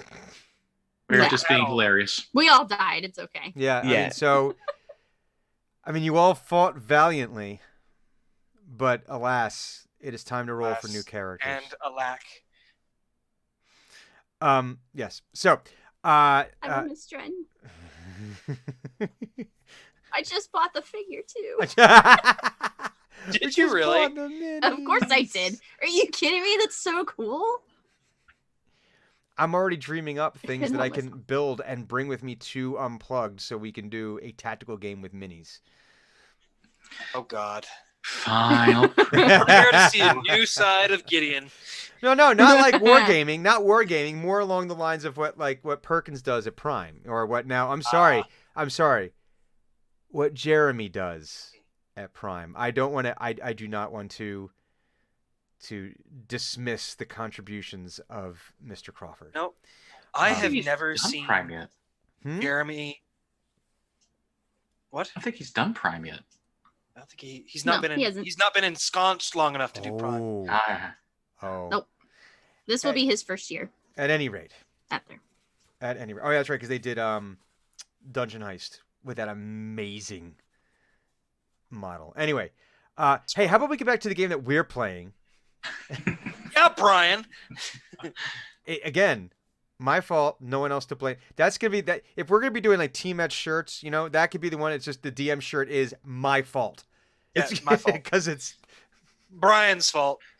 it is always my fault. It truly is. So the creature had said to you, if you had brought shinies, and that is where we had left things. Open up my bag and start like dumping out every like shiny thing I own. Just on the floor. Take. And she doesn't seem See to. if that grabs their attention. She doesn't seem to really respond to that. Everyone give me a. Let's see, what would that be? That would be. Is that wisdom or intelligence?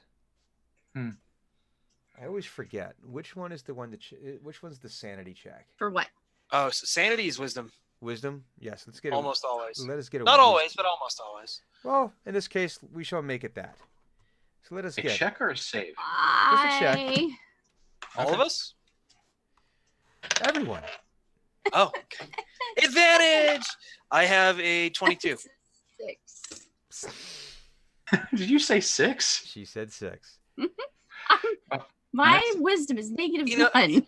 Like, just for this single spell contribution from Eno alone is worth at least 10 beers worth of credit to Hugon. I almost wonder if there's like would he like side mouth something to Eno and be like, dude, this is fucking awesome. Well, the problem is, it's like a lot of times characters don't know that they're making will saves. Like when you affect a person's mind, they Yeah. don't know that really anything is wrong. Well, Which, I at mean, least that's how I've played my entire life. okay, so Eno, what did you roll? 14. 14, Thunuk? 16. 16, Drenmai. Was 6. 6. So the rest of you, failed. the rest of you feel like this overwhelming presence, almost feeling like it's trying to invade your mind. And just as the fingers are starting to work their way and starting to pry out, it almost feels like some kind of, it's trying to draw forth some kind of memory of some kind, strong, powerful feelings. You feel the effects sort of slip off.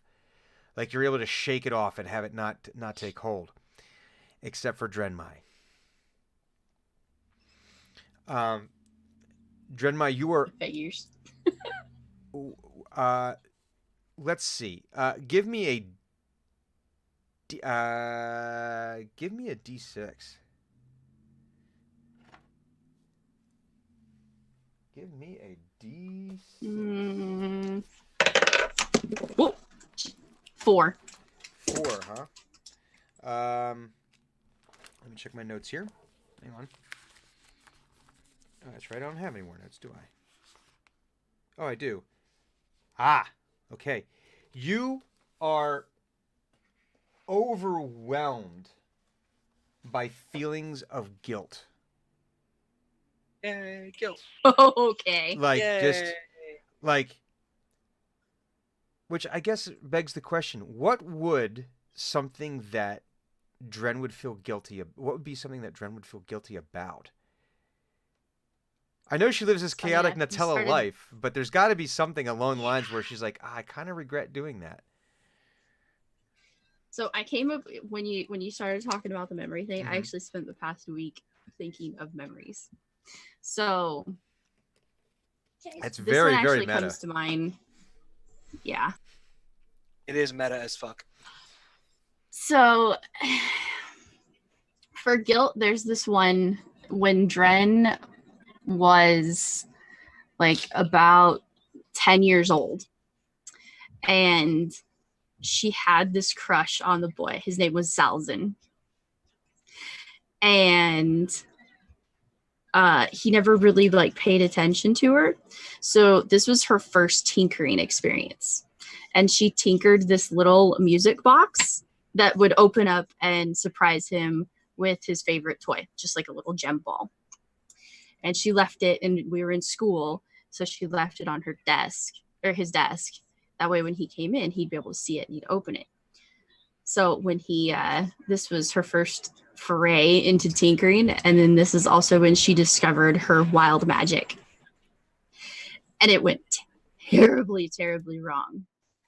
And Salzin is no longer with us, and she's always been forever guilty because she was the cause of that. A woman would think she would be more careful. Yeah, no. Oh, did not, I say not that? like Oh, no. Yeah. Wow. Guilt, that was like the first memory That's a good guilt. of I like a that. lot of things. And You deserve it. very Oh, I said that Yeah. out loud too. Shit. Oh, wow. Oh. Well, so Fortunately, Hugon can't hear what you're thinking. So inwardly, Drenmai, Yeah. this is the memory that is now, it's been nipping at you since you arrived in the Shadowfell. Like constantly coming up, and you're like always tamping it back down. Like, I don't want to think about this. But now it comes unbidden, full force. And it's all that takes up your entire psyche at the moment. And this guilt is completely overwhelming. To the point, like, this is like, yeah, like, just so for everyone else, like, you felt this effect, but then you see, like, now is Drenmai riding on, yeah, you're riding on Thunic, right?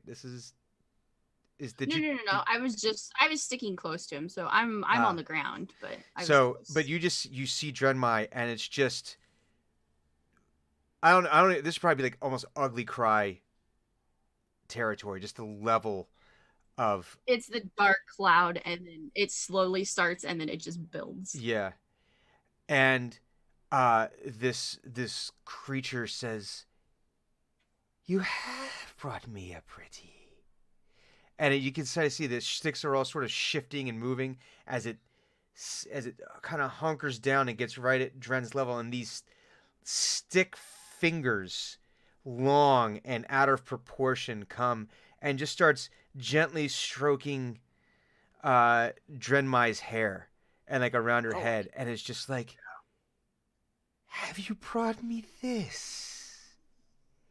Can I have this? no, you may not. I don't even know if I'm paying so much attention if I'm like this much in my memory. Well, let's do a I'm just perception check. Let's see Full how. of emotion. Yeah, just Okay. it's all of the emotions. All the emotions. Do we identify this being as being the Raven Queen?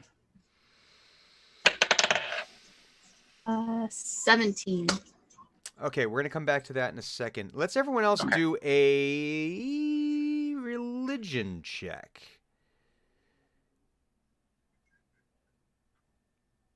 Okay, I rolled a 9, which is way better than I thought I was going to roll. 17. 17. I was just complaining inwardly, like, it's hilarious that Thunuk has a -2 in religion. This is going to be horrible. And then I rolled a natural 20. Woohoo! Bah, bah, bah, bah, bah. So Yay! Eno and Thunuk, you do recognize this as one of the fabled forms of the Raven Queen. You've heard stories, being that the Underdark has proximity. Some have theorized with the Shadowfell that if you go deep enough into the Underdark, the stories were that if you went deep enough into the Underdark, you would eventually emerge into the Shadowfell. And so you've heard stories, and this is one of the ways that you've heard of her. One of the many forms that she takes. Thunuk, you are absolutely 100% sure that this is in fact the Raven Queen. There is something about the four that kind of like coalesce inside you and almost like girds your mind now against this, knowing what this is. You feel your deities kind of coalesce around you a little bit, and you have no doubt whatsoever that you are in the presence of the Raven Queen, but you don't sense evil. This is you're not sensing any kind of malicious intent from this entity. In fact, you are sensing that she might actually be trying to help. So, Dren, you are well awash in the guilt of this memory, and just all the emotion, because this is probably 400 years of Drenmai suppressing this memory, suppressing this feeling. Like, no, I don't feel feelings. No. Well, this one got no feelings, bad feelings. Go away. This one got away. But as you are doing it, you are very firmly aware that this creature is there, and you feel these spindly skeletal fingers made of these sticks and twigs are actually very gently caressing you. It's not like not like stabbing. Ow. Yeah, it's not Ow. stabbing. Yeah, it's not stabbing. It's actually very very, very gentle, almost an attempt at being comforting. And it repeats, it says, "May I have this?" Like, have what? And you feel a slight pluck at the memory itself.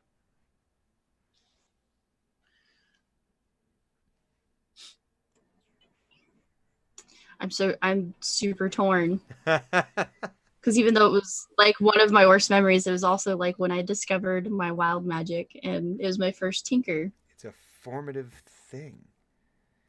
know. Thunuk, in from the studies that you have made, you have read that, or heard, or during the course of whatever studies Thunuk has made into such things,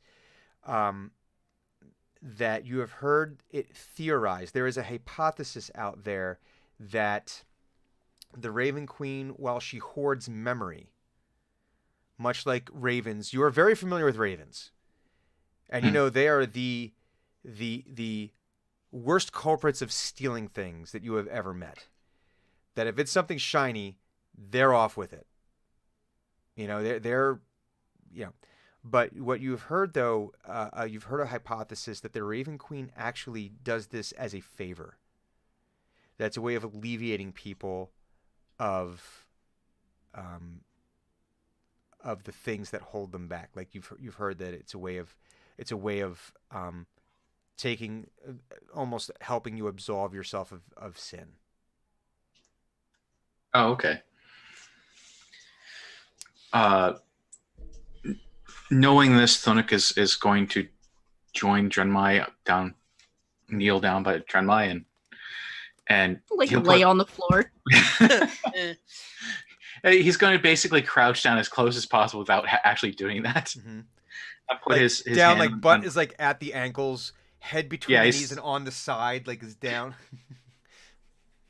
he puts his it almost looks like he's trying to crouch into like as close of a cube of Thunuk as possible, or Thunuk orb, and he puts his hand on Drenmai's shoulder and sort of pats her, and it's like she's trying to help. It's a nice thing. She's a nice lady. Well, nice. But it's part of what makes me me. Having no idea what you're talking about. Thunuk is probably just Yeah. to like maybe you can keep some of it. And he looks up at the Raven Queen. Not everything has to. I mean, some parts are shiny, or to you than to her.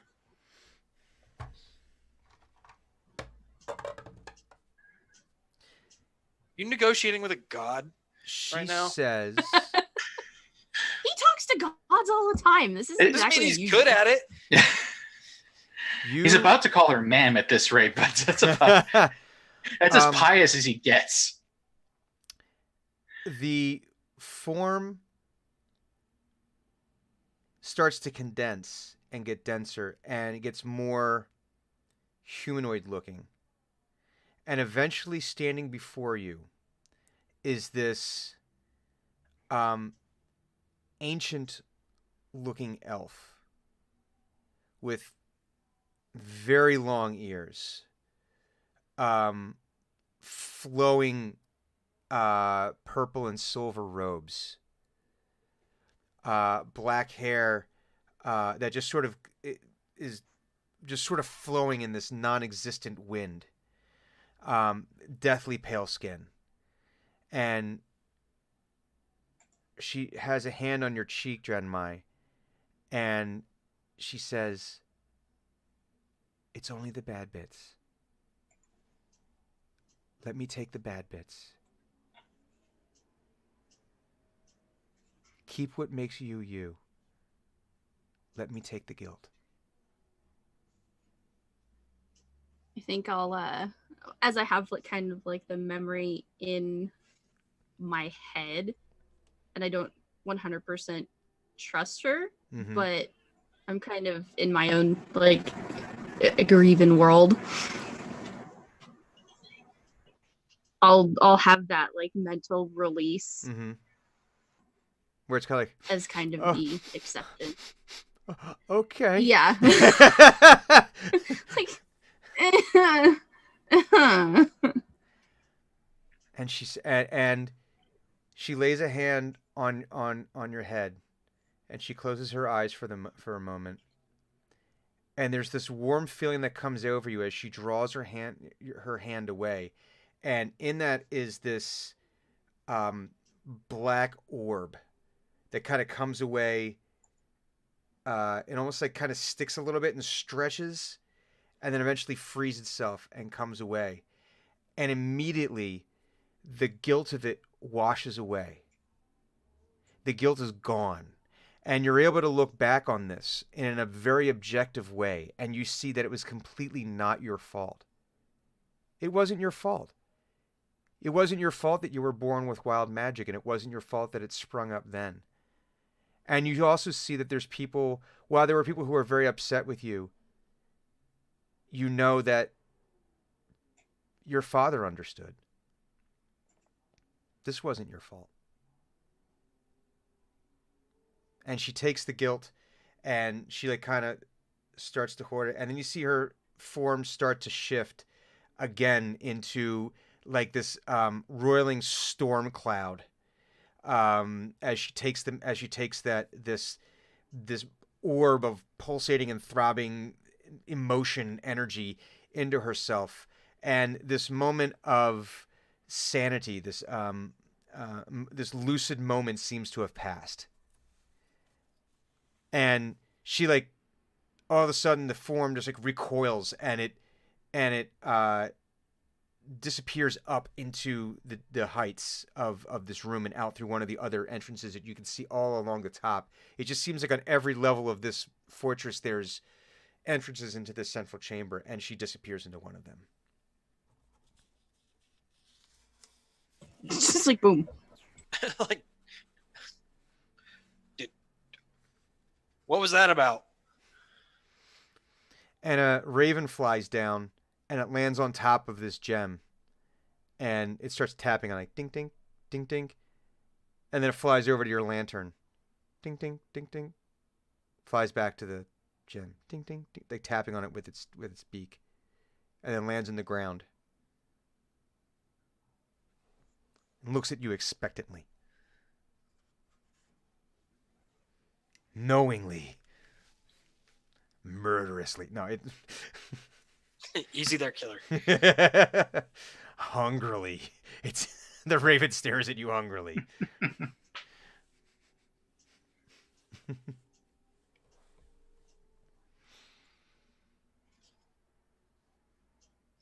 So the rest of you just see Drenmai going from complete utter meltdown, which you've Right, it's never like- Much seen better. her, which you've never seen her do before, to like, oh, like things are fine now.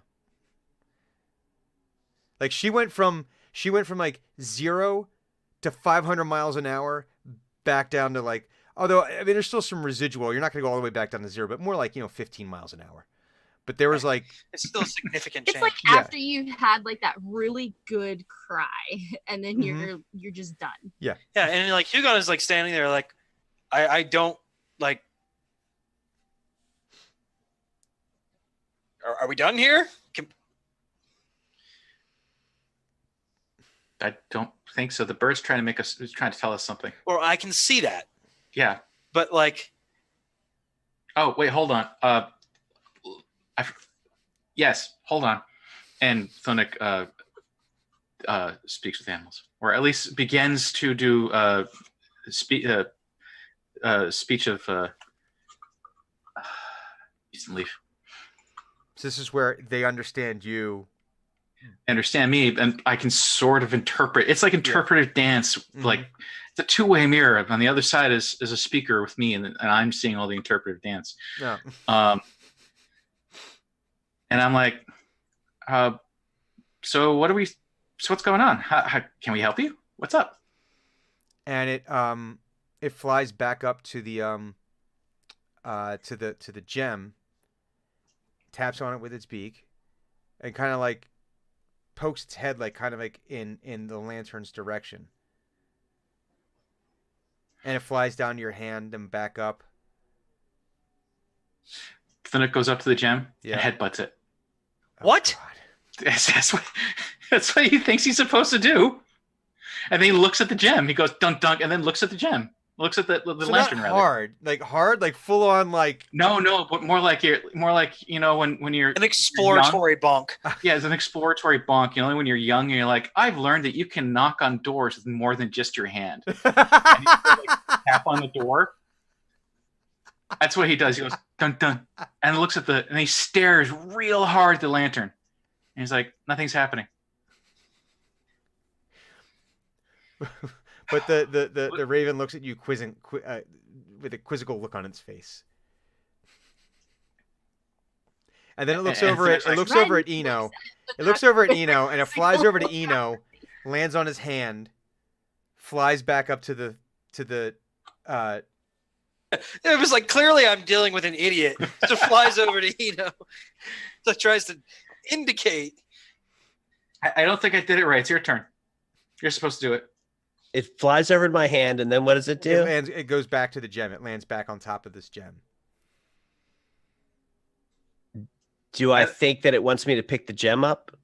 I don't know. What do you think? I don't know what you think. Eno goes over and picks the gem up. So, well, it's floating in mid-air. It's like floating in space. Okay, it's floating. All right, Yes. so he Yeah. grabs it. So he touches it. Give me an Arcana check. Okay. Or wait, is that the what's the spell casting? It's charisma, right? Yeah, but it's still arcane magic for bards. Yeah, so but it I be would okay. allow you to use your charisma modifier on that because a bard uses their charisma to do. Do you not spell attack? You want my charisma modifier? Yeah, instead of rolling Mm-hmm.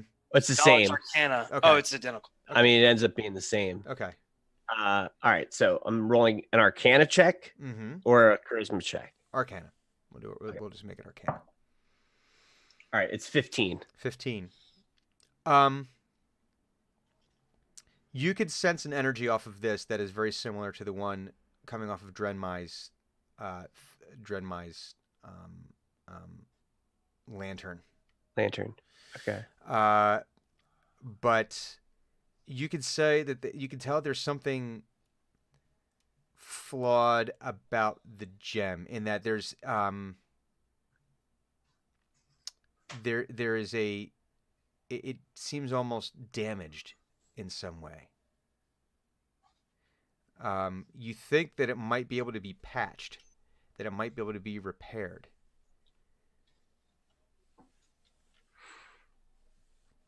Okay.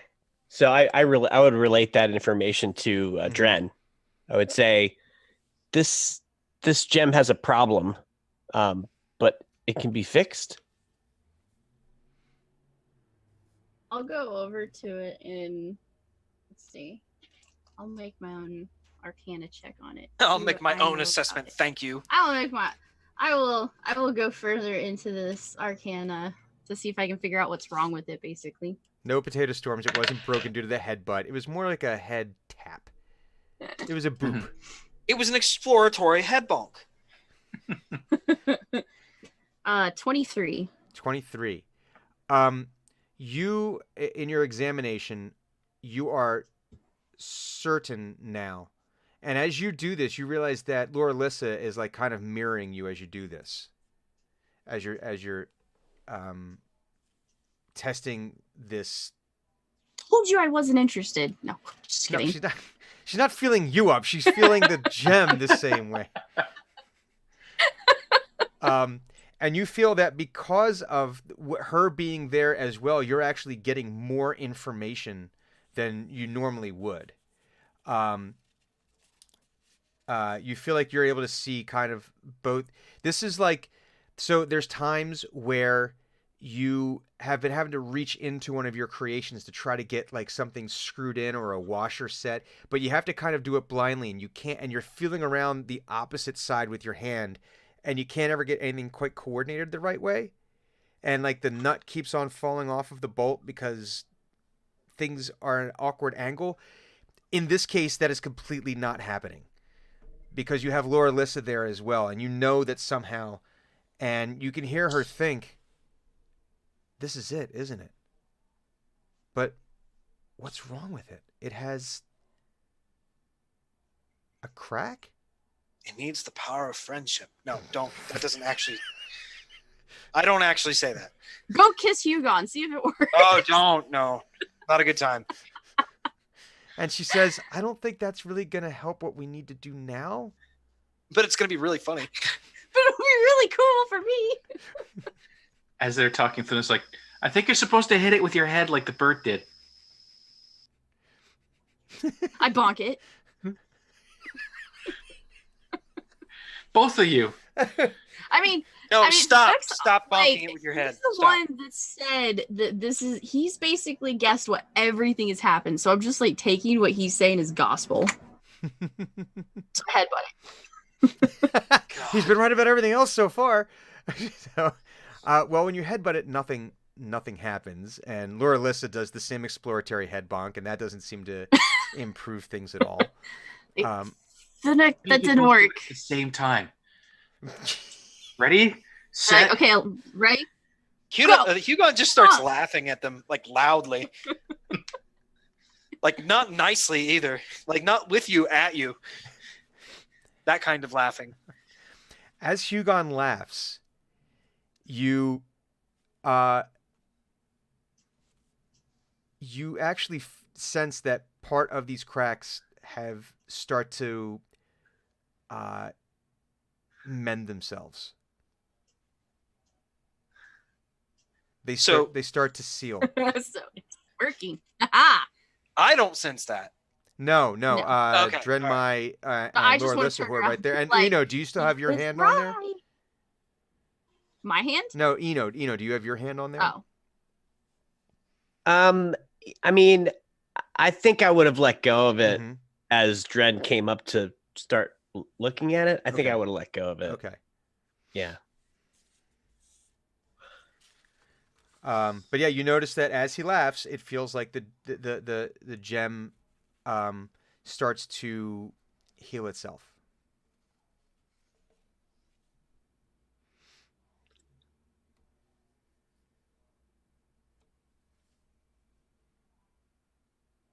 I mentioned earlier. Can you just go do that for me, And she goes, please? "Okay, why Just not?" trust me. Trust me on this one. And Laura Lissa comes over What? and she walks up to you, Hugon. Do you have the mask on, by the way? Yeah, the mask is on. She walks up. She goes, "Take your mask off, No. just for a second. Just take your just take your mask off for a second." Why do you want? me Hugon, to just take your mask off for a second. Stop being an ass for 5 seconds. Just take your mask off for 5 seconds. That's Listen, all I'm asking. I'm Take not it- about to And put she up with rips this the horse mask shit. off your head and just grabs Well, you. so here's the funny thing: the mask will not come Oh, off. really? So she like grabs at it, and she's like, His like head is like fucking like, she's like, oh "Would god! you just take off?" And he's like, his hands are out to the side. He's like, it's not gonna come off.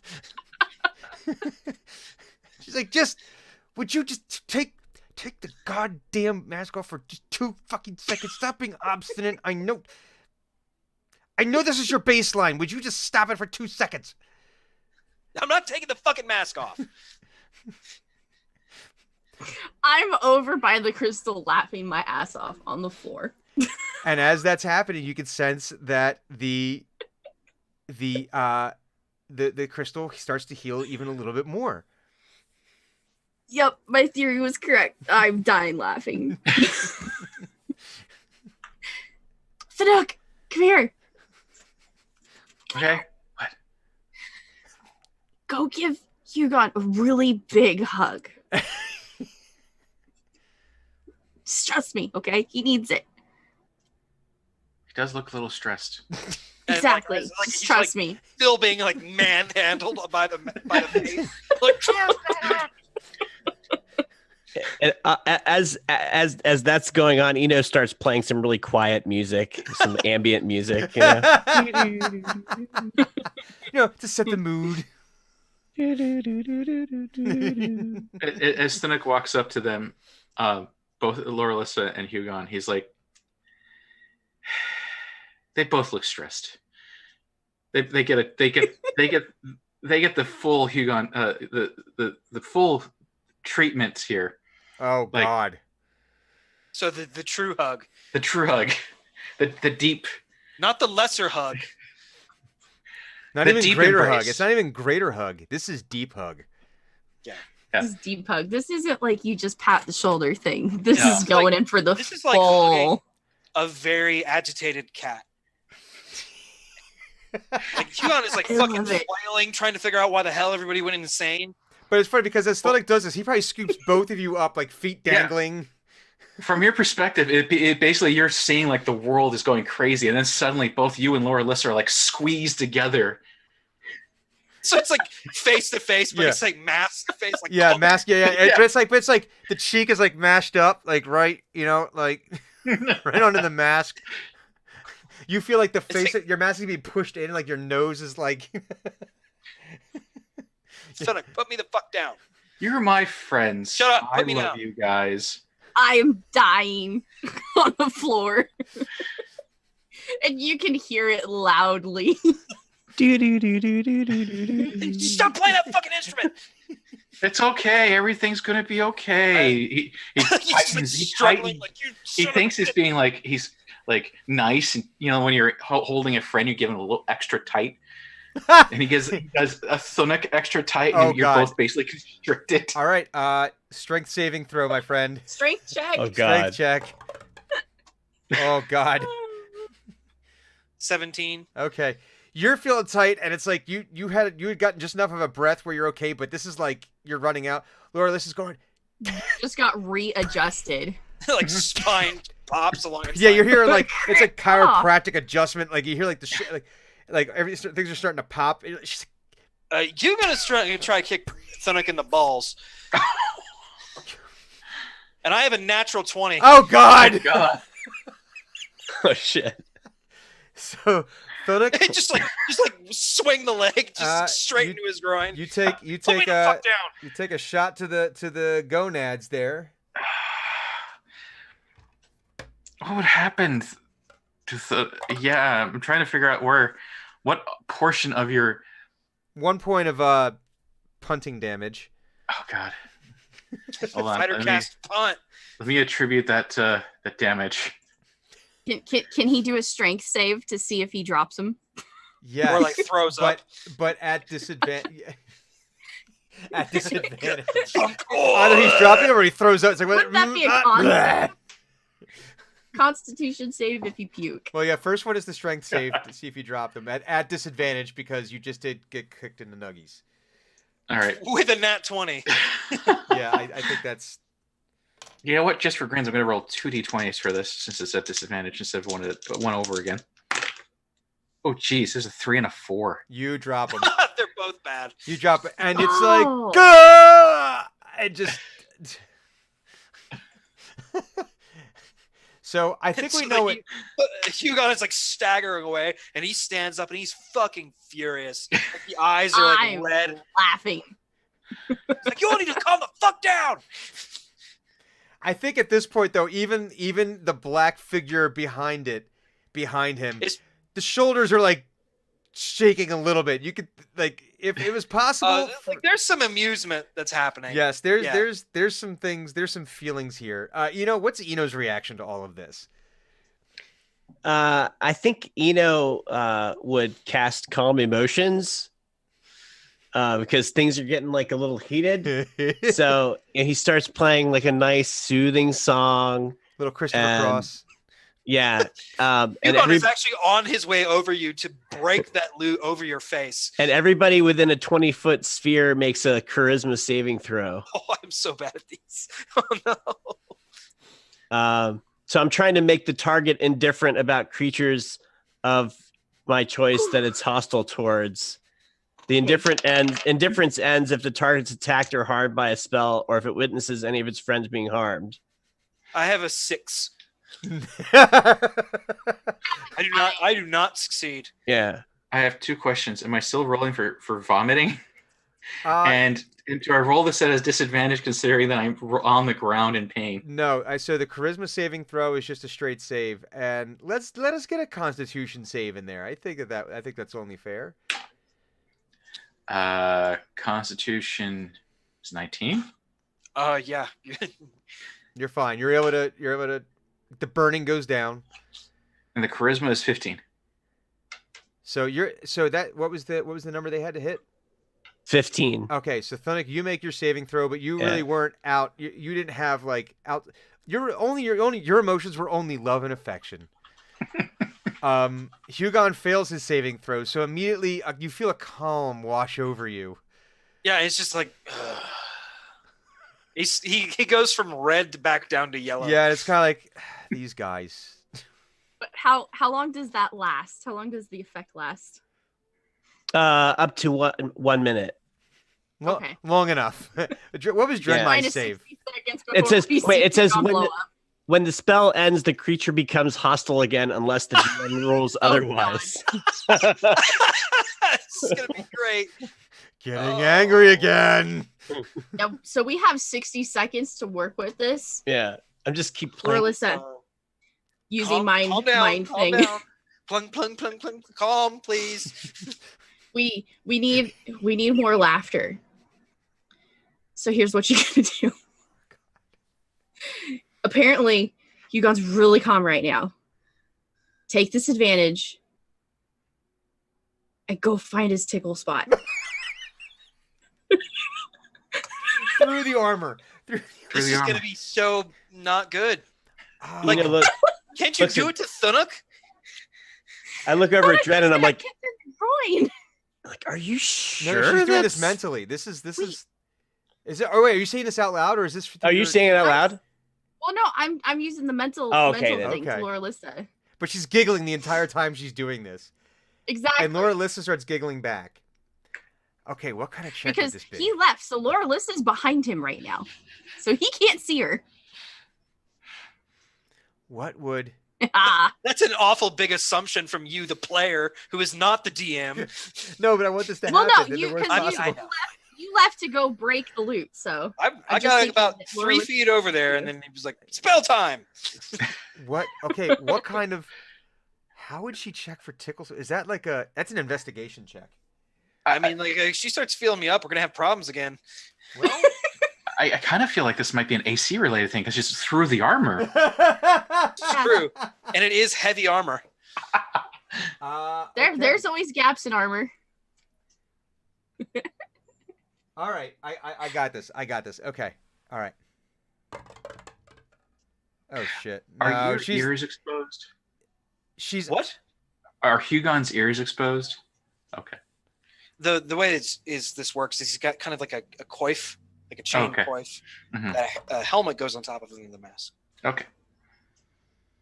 I'm guessing that a 13 is not enough. No, she comes up So and she's she's like poking at the armor. He's she's like, poking "What?" at the armor and she's like just I'm trying to do something and it's not working and she can't. Maybe you should quit. And she's like, Dren, it's not working. I can't. Hmm. Mm. So while she's working on that, then By the way, Hugon's still indifferent. You can't be all yeah, like pissed. He's That's- not like he's Okay. yellow. Hey, he's not like striking anybody, but he's like clearly like quit. We're in the middle of a god's house, and you are fucking trying to tickle me. Hugon, make a wisdom saving throw. Oh my god! This turned into PvP real quick. No, And, but it's always you it's always understand that Dren this will versus cease- it's Dren versus Hugon PvP, and I love it. This will cease the calm emotions, just so you know. He's punted her too, It's so fine. it's Wait, are you attacking him?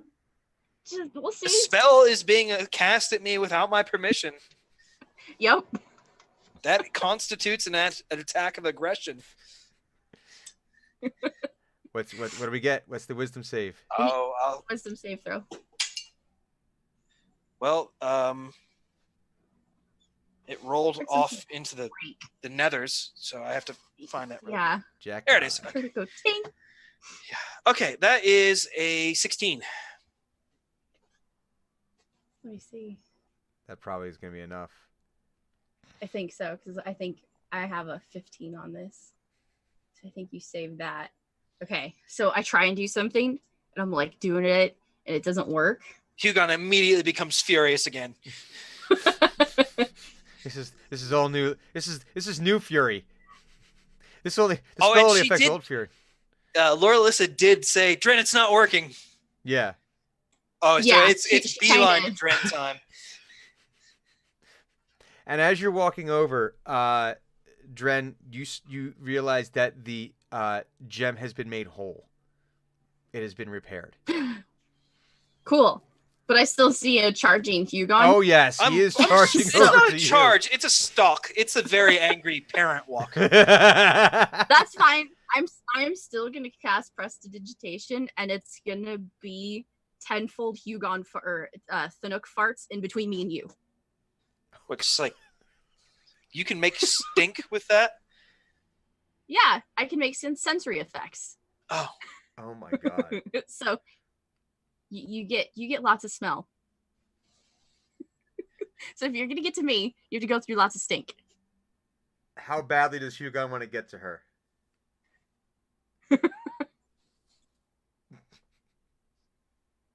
roll and find out.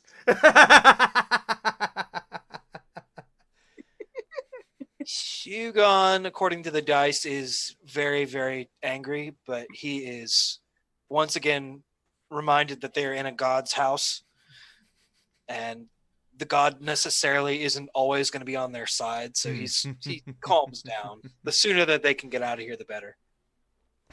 The second I see him like calm, I'm gonna go. Oh, he's I'm not gonna turn calm. He around. just stops stalking at you.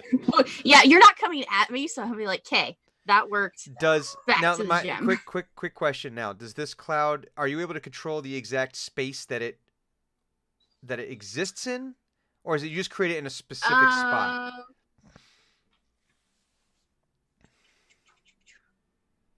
I know it lasts up to an hour if I want it to. Oh my God! You farted in God's know. house. It's kind of rude. Who hasn't? It's fair. He was it. He who farts in church sits in his own pew. A lot of leg room then.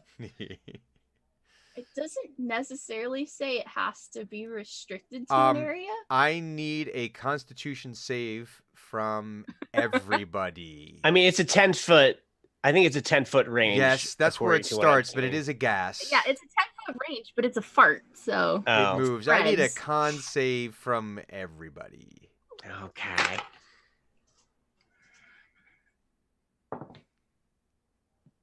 Ooh, 17. 14. 14, 24. 24. Hugon. I have really good Oh. con. I didn't realize I needed to roll one again. Oh yes, you. Oh, I didn't know that. What? That's I have a 22. okay. It is. This is eye watering. The smell here, Philip, you recognize it, but it is overwhelming. But not to the point where you're like you're able to take a step back, and at the raven flies up into your hair, Thunic, and is like hanging out up there and like shaking its head, like shaking its beak. So now the raven actually flies over to one of the doorways, and starts like tapping at the edge of the doorway. And then it flies back to I'm you. probably still super interested in the gem. Well, then it flies to the gem, and then it flies back to the doorway and taps on the door, and then flies back to the gem and is tapping on the gem, basically going back and forth between this doorway and the gem now. So can I pick up the gem? Yes, you can try to wrap your hand. I mean, you have to jump up and grab it a little bit, but yeah, you can try to grab it, and you can like as you grab it, it's like slowly floats down to like your level, and now you feel like you're almost able to like push it. Okay, I'll manhandle it, and then I'll start making my way to the door. Yeah, you can't even get your arms around this thing. This thing is like almost bigger than you. So, do you all follow Dren towards this doorway? I guess. I'll dispel the stink. Then go- going to open the door for everyone. Okay. Okay. Oh, where you going? No, I see you going in front of me to open the door, which is what I was gonna do, and I like back off because you're much bigger than I am, and I don't want to get knocked over. Oh, I was hoping for like a Three So I- Stooges moment of like both of you like, I got it. No, I got it. No, I got it. No, I got it. After you. No, after you. Please, I insist. Maybe another time we'll do that. So you open the door. It's another of these very smooth crystalline hallways. The raven flies, flutters down the hallway a little bit to the edge of your vision. Gives you little caws at you, and starts leading you down this hallway. It's I'll like peer around the gem. Okay, we're still going the right way. and then you eventually get down to the end of this hallway, and it comes to another door, and the raven starts tapping on the door. So Thunic, you probably are in front there. You open the door, and here you see in front of you, and as best as you could tell, you have not left the palace yet. You have not left the Fortress of Memory. It doesn't seem like you've walked far enough based on what you saw from just the sheer size of this thing from the outside. But it is very disconcerting with this, the way these hallways twist and turn. There's part of you that thinks that it should have circled back on itself already, back into the main hallway, but it didn't.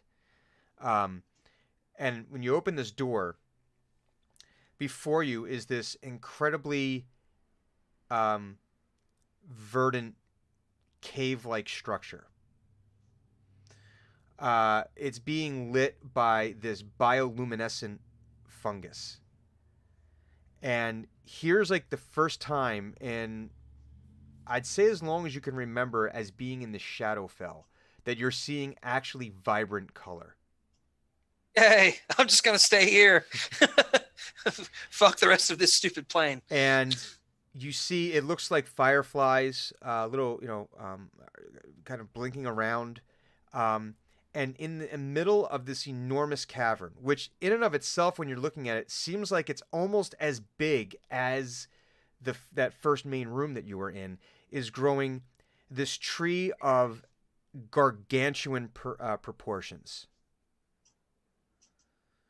It has like the structure of a very, very old oak tree, but the leaves and the blossoms on it very much look like a cherry blossom tree in full bloom, where you get like the full pink.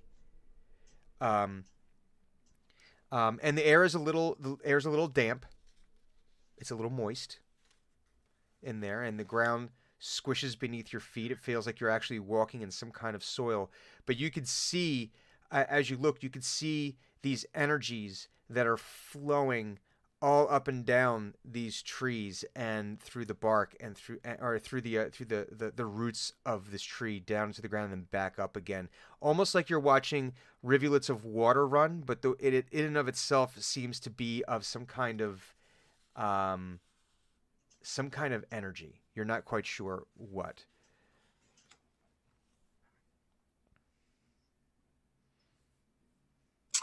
I probably don't see shit, so I'm probably more looking at Sanuk, and Yeah. he's What are you guys probably, looking at? like really happy. Yeah, like I've got big gem in my face, so I probably see really distorted things through it. Mhm. But yeah, I'm Yeah, gonna so look for at you, Sanuk. you're seeing everything inverted and backwards through this gem, and it's all like funhouse mirrored. So for you, it looks like a very tiny tree in the middle of this room. It looks like it's like, Is this basically like a giant glass ball, like all polished, not faceted? yeah, it's perfectly smooth and round. Thunuk is basically, his entire reaction is, ooh, pretty. And he sees Drenmai looking up at him Mm-hmm. and around. So he reaches down to pick up the gem to take it off her hand so she can see stuff. Mm-hmm. Oh, Look, it's it's so really cool. different. It's very cool. What do we do? I'm Where's going to our go talk to the tree. Okay, I've never seen it like that before. Talk to the tell tree. me what it says. Even though we probably can't talk back to him, he's still going to do it. What did the tree say last time? The last thing he spoke to, that was a plant, was a fungus. No, I'm talking about like in your dream. That's right. We never actually encountered this. Hugon doesn't know that. Yeah. Oh, yeah. Everything's different now since we met. We met the nice lady. Mm-hmm. That's where we met the guy with the mask. You have no idea if talking to the tree is a good idea. It's a tree. You seriously think that that's a tree and not some sort of crazy magical nonsense? Thunuk looks over at the tree. You're a tree, right? And like Hugon crosses his arms and looks at the tree and waits for a response. Oh, I guess not. Doesn't sound like it's a tree, or else it would have identified itself. You have to tell me if you're a tree. If you're a tree and I ask you, you got to tell me, right? You have to tell me. It's the law.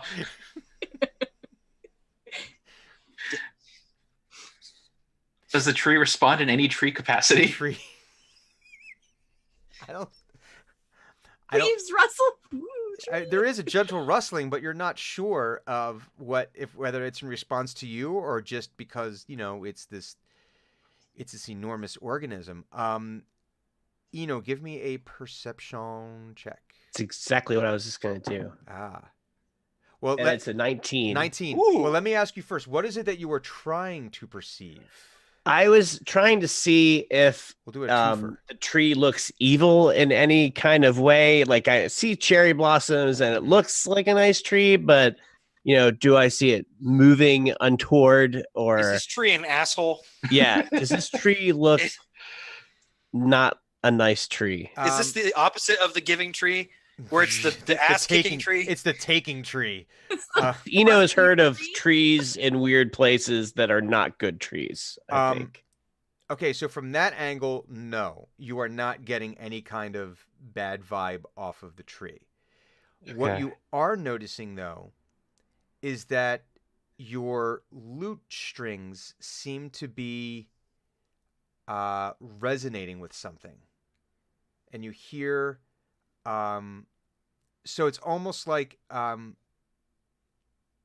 and I know because you have a guitar, I know you know this, that if something is at the same tone as your string or within the same range as the strings that are on your guitar or on a lute, if it's in the same resonance, the string will actually vibrate in response to that. And It's like a harmonics. exactly, yeah, and you notice that your lute it sounds like it's playing its own song, but very very quietly, almost like it's picking up an echo of a song. But it's not like it's not like a self-playing piano where it's like it's actually playing the song, but you can kind of hear, it's the strings are vibrating and resonating with something in the air that's causing like this very ephemeral song to your ears. Do I recognize it? It's no song that you recognize. No, it's not a specific tune. It's more like a harmonious melody that seems to be completely improvised, but always playing the correct notes with each other. And even the discordant notes that are coming through only add to the grandeur of this very, very complicated song. But again, you're only hearing like this echo through the strings of this lute. If I take a step towards the tree, does it get louder at all? Like he would try and move around and see if it gets louder. As you get closer to the tree, it does become just by the smallest of measures. But if you're trying to like Okay. triangulate, you're kind of figured out that this is coming Yeah. from the tree. Yes. And I would like look around and say, does anybody else hear this? And Would we like, hear hold it? up my Perception. flute. Perception checks. 15? 15, 16. 16, 12. 12. Thunic, you think you might hear it, but you think you might hear it because Eno said, "Hey, do you hear that?" Hugon and Dreadmite, you do hear some kind of song coming.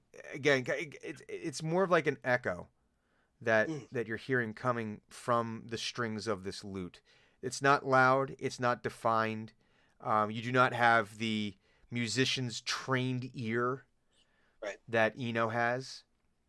But we've also gotten used to him playing songs, so I'd be like, So you're stop aware if there's a playing song, but you're not you don't necessarily pick up the same complexity that Eno is able to pick up. You're hearing like the sum total of the symphony being played. Whereas Maybe I thought he was humming. Like maybe I thought he was humming more than a song's being played. Yeah, but you're able to hear like the entire thing, whereas you're starting to pick out individual instruments.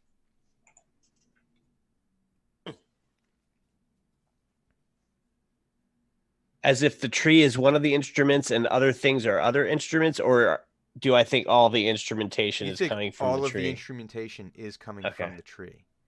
Like you're standing outside of the concert hall,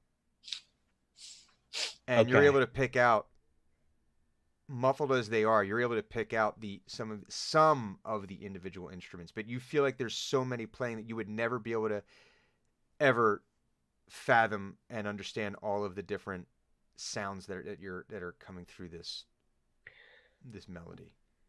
I think Eno would get out his flute Mm-hmm. Oh, and start playing along with the lute. Like he would put the lute next to the tree and start playing along with it. Oh wow! I had not anticipated this. Give me a performance check.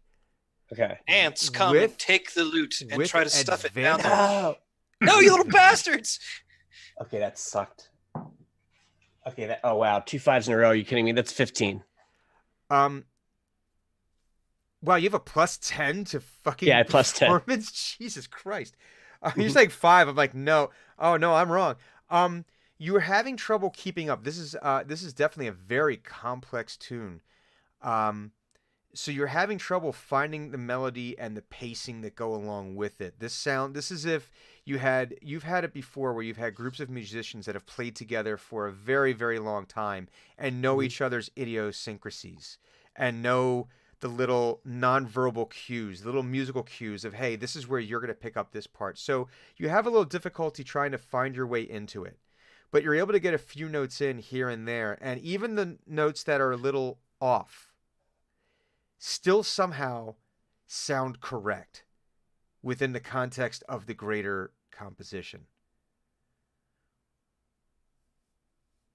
And you feel as though you're starting to able to pick out specific songs within the song. And you're able to pick out a familiar one. And it's a song that it's a song that means home.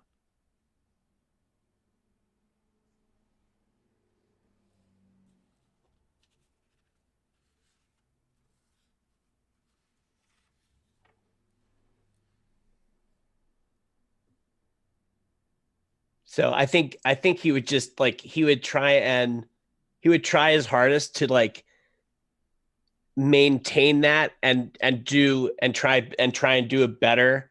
And because like once you get kind of in the zone of sort of improving with other musicians, there's sort of this trance like state that can come about. And so he's starting to feel that that state. And like once you get in that state, like nothing else is going on. Like you don't really pay attention to anything else. So he's just like in that zone now. So Eno has put his lute down in front of the tree, and as he does so, the song is a little bit more audible than it was before to everyone. And he starts playing along, and you can see he struggles with a few of the notes at first, and he's finally able to get a flow going there. Thunuk, give me a history check. And Drenmai, give me one as well. Yeah. Oh, God. That was a 1. History. 11. 11. Drenmai, the song sounds vaguely familiar to you. Like you've heard it once before, you just can't remember when. You've been around for 400 plus years. You've heard many songs. This sounds like one of them, long forgotten. Thunuk, I think you just might be distracted by the shinies, by the fireflies. All my new plant friends that I can, and fireflies and stuff. Yeah. We're sitting on a grassy knoll looking at the tree, listening to music, just yay. If I were to tell you that technically my 1 is a 2, would that make any difference? You feel the ever so slight stirring in your bones, but you're not quite sure why. That's nice. Heal. Hugon. Yeah, I was about to say, it's just another remnant of your food binge. Yeah. Give me a history check. Okay. Ooh, not good. 10. 10.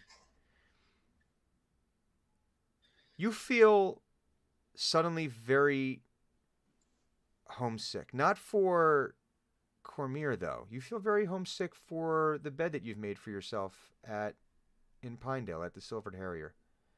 Well, that makes sense given that this place sucks. But you're reminded of sharing a drink of very, very, very good whiskey with the bartender at the Silvered Harrier.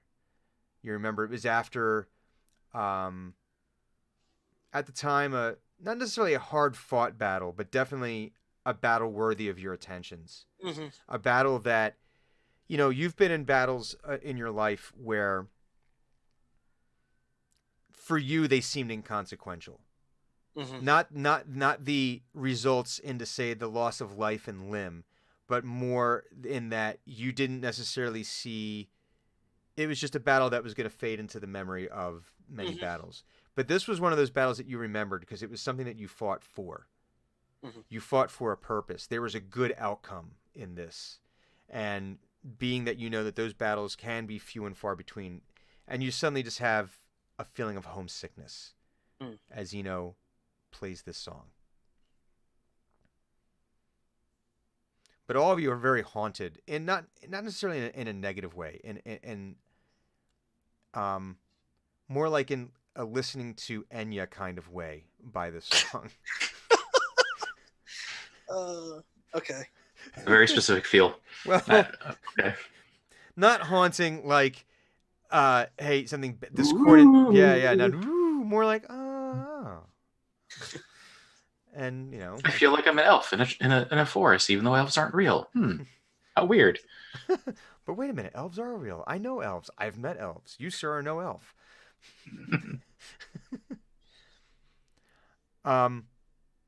Give me another performance check, but again with advantage this time because he's in the zone. Okay. Right into. Sorry.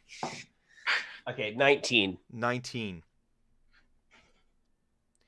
You think you figured out what this is. And you think you figured out how it might work. You think that this is a world tree. Oh. And that because you've now been able to discern the song of home, the song of Faerun,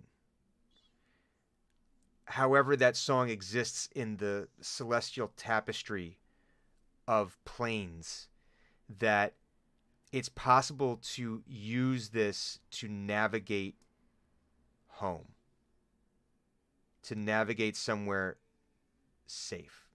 And all it would take is a proper amount of focus with you playing that you could then direct this energy and leave the Shadowfell. So I stopped playing my flute and I pick up the lute and I put it back on my shoulder. And now, do I think that the tree has to be there in order for this to work? Or is this a matter of like I have somehow found a traveling song? No, you think that this is a mechanism of it's the song combined with the tree itself. Okay. It's a twofer. Okay, so you need the car and the map. This is basically this is the car and the map. Gotcha. He turns around to the group and he says, I can take us back home. And he kind of moves his head and he says, I don't know if it's, I can take you to your home.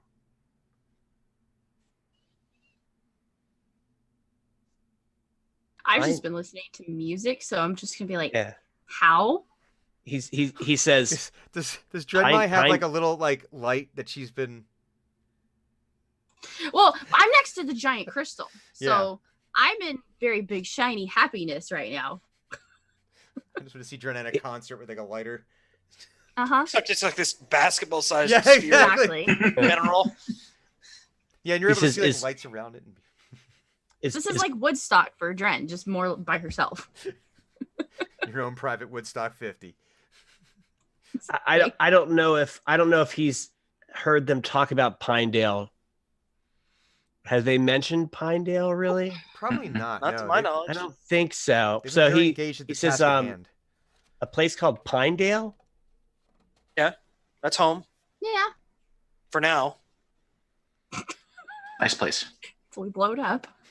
He says there's something about this tree and this song, and I think I figured out how to play the song right, and we could go to Pinedale.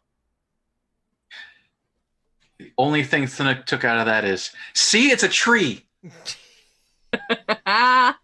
It seems like it's a lot more than just a tree. It's some kind of focus device or some kind of compass.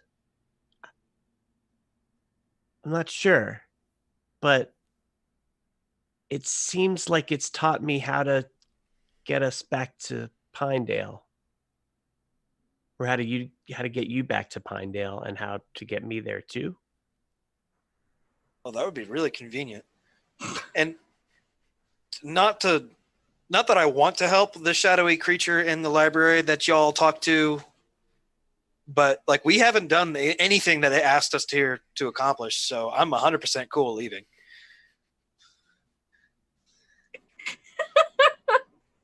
And also, we need to go back for the book that apparently we don't have. Yeah, the book. Yeah. Ah, I have book. not forgotten about the book. I haven't forgotten about the Good. book. Good. Not a cookbook? Yes, the Not a Cookbook The not a cookbook. that we were supposed to bring and that you did not bring.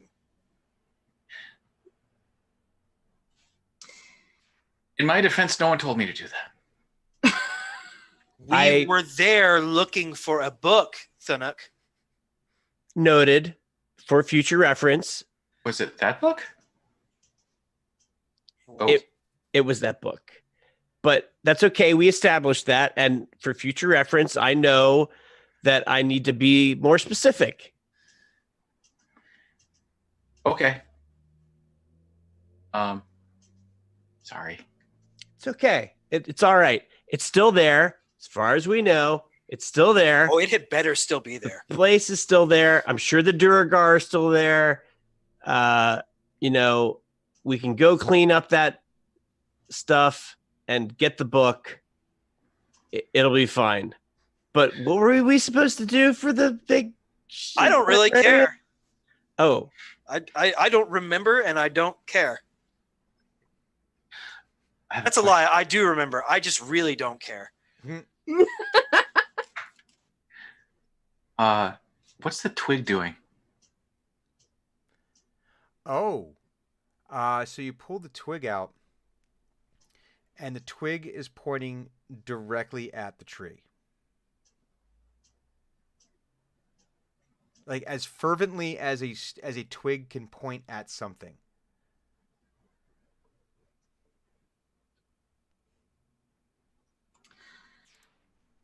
I walk towards the, or Thunuk walks towards the tree. Okay. I want to look at Eno, since Dren's very much a person that, and then looks at Hugon, does not like to leave unfinished business. Shut up. You do this all the time. Shh, Stop I it. would ask you. And then I'm gonna look back at Eno. If a song is able to get us home, can you find this world song? Ooh. maybe, but I think I would have to find another tree like this someplace in order to get back here. It's not entirely impossible, but if we're already here, it might be easier to coordinate this song while we're here. Try to find this world song. Mhm. I can try to do that. So he takes the lute back off, Mm-hmm. puts it next to the tree. He takes his flute back out. Should I roll another performance This would check? be yes, indeed, it would be another performance check. Okay. That's another 19. You die. No. Okay. New Well, roll. time to roll a new character. Time to roll a new character. It's been fun. Yeah. Now, 19. Yeah, you're able to start picking through the various threads of this symphony again. Okay. Now you've able. There's a lot there to unpack. But being that you're currently in that world, you think you're able to suss out some of the more discordant notes that might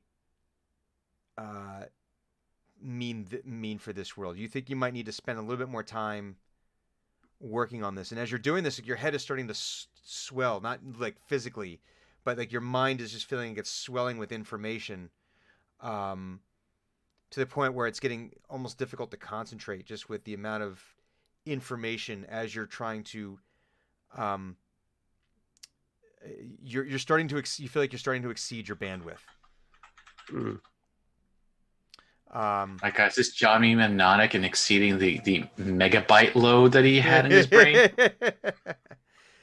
More just with it's more like the amount of it's more just the amount of information being processed at once that it's going to take you. But you think you've been able to suss out what the tune is to if you were able to find the proper tools, you could recreate the song and possibly engage in this again. So I think if I've got it, Mm-hmm. I think what I would do is I would take out this battered journal Mm-hmm. and I would write down as much information as I could Mm-hmm. on the notes. I would basically write, I've already got like, sheet staff stuff like written out for when I want to Mm-hmm. write something down like that. And so I think I would start filling it up with as much of the song as I could, Mm-hmm. Okay. sort of transcribe it. Okay. So you take a few minutes, you get as much information as you possibly can about these songs. Okay. Yeah. I keep waiting, since this is a Shadowfell, I keep waiting for like a Hellraiser kind of person to show up and be like, there is a secret song at the heart of the universe. And I'm like, no, we don't like this. We're leaving now. Play the song that ends the world. Its sound is razors through flesh. I have such tunes to play for you. No tears. It's a waste of good suffering. Wow. I've seen that movie a lot. Yeah, I'm picking up on that. Can Thunuk touch the tree? It's Dungeons Still and not- Dragons. I think you can. I think, are you ready for the consequences of touching the tree? The twig Otter gave him Mm-hmm. told him they were to show him the way, Mm-hmm. and he still is like, this is the way. Mm-hmm. So he's basically walking up to the tree, Mm-hmm. around the tree, because maybe he's on the other side of the tree. Around the tree would take you the better part of an hour. It's that large. This is a very large tree. Okay. Wow. Gargantuan. Wow. I Like, did not anticipate the size of this tree. prehistoric I thought it levels. was an impressive tree. This is like a Tolkien-esque at the beginning of the world. Impressive trees, like, look to this tree and start to feel bad about themselves. Okay. Like As he like an realized- impressive tree would look at this tree and be like, "Well, I might as well just be a house now. I'm lumber." No, not really, because then the larger tree would say, "No, it's okay. You're a tree too. It's fine," and it would make them feel better about themselves. While Eno is writing, Mhm. trying to figure all that stuff out, Thunuk becomes trapped in his own little. I should go the direction Otter told me to go, and it goes straight towards the tree and starts like patting at the tree to see if there's ways into it. I wish to be inside the tree.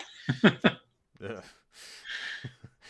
I read too far into the nature domain thing, and apparently I don't get this really cool thing that I thought I already had until like spell level 5, which is I can enter trees.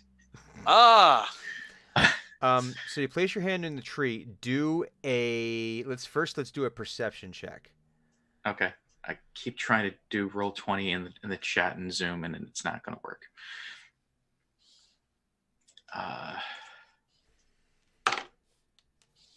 Why did I not remember this? 21.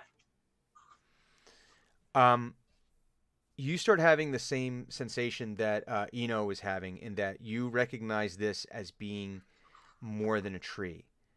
That you think that the structure of the universe could potentially be roots that are infinitely interconnected, and that the root of this tree, as it spreads out through the universe, through the multiverse, ends up becoming new trees in other places. And that it's a tree fractal. But that tree did not come after this tree, nor did this tree come after the trees in the other worlds. And that with the proper knowledge,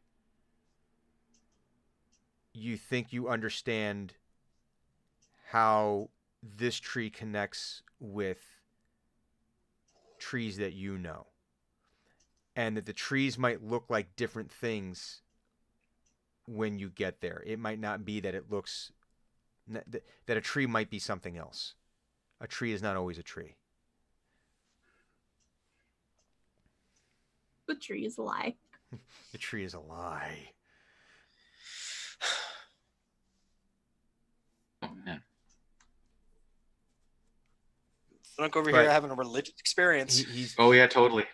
Totally. but you see the connection between the song that Eno is playing, and you start to feel something in your bones that connects with how ancient this tree is.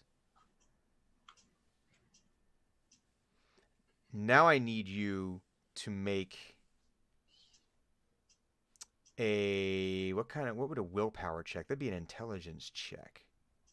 Willpower? Isn't that just Wisdom. willpower? Wisdom? Oh, wait, that's not in this version. No, that's Yeah. it. Willpower is like will saves or wisdom saves. Wisdom Will save. is Let's associated. do a wisdom save then. Let's get on that sweet whiz. 21. 21. As you touch it, and as you're coming to this conclusion, as you're having this realization, you almost start to feel yourself being jerked forward, like almost being sucked into a river flowing like a torrent. But you're able to pull yourself back because you realize that if you didn't, you would potentially get washed into this river without the proper navigation, without the proper guide to get you where you need to go, and you don't know where you might end up. Thunuk is going to grasp his holy symbol and pray to the four. And as he finishes his prayer, like asking for guidance, he's basically said, "It's like, are you there, Otter? Is this the right way?" It's me, Thunuk. It's me, Thunuk. Help! Please! And the you see in front of you this briefest of flashes of this like force ghost looking otter that looks up to you and just says, There are many points of view. "Swim." And it dives into one of the roots, and it almost like it's drawn into the one of the little runnels of around the rivulets of energy that's flowing through this tree, and it just zips back away.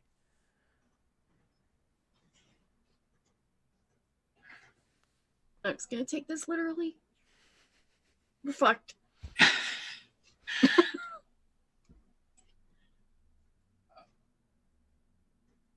Hey guys, I'm being told I should go for a swim, so I'll be right back. I may be not.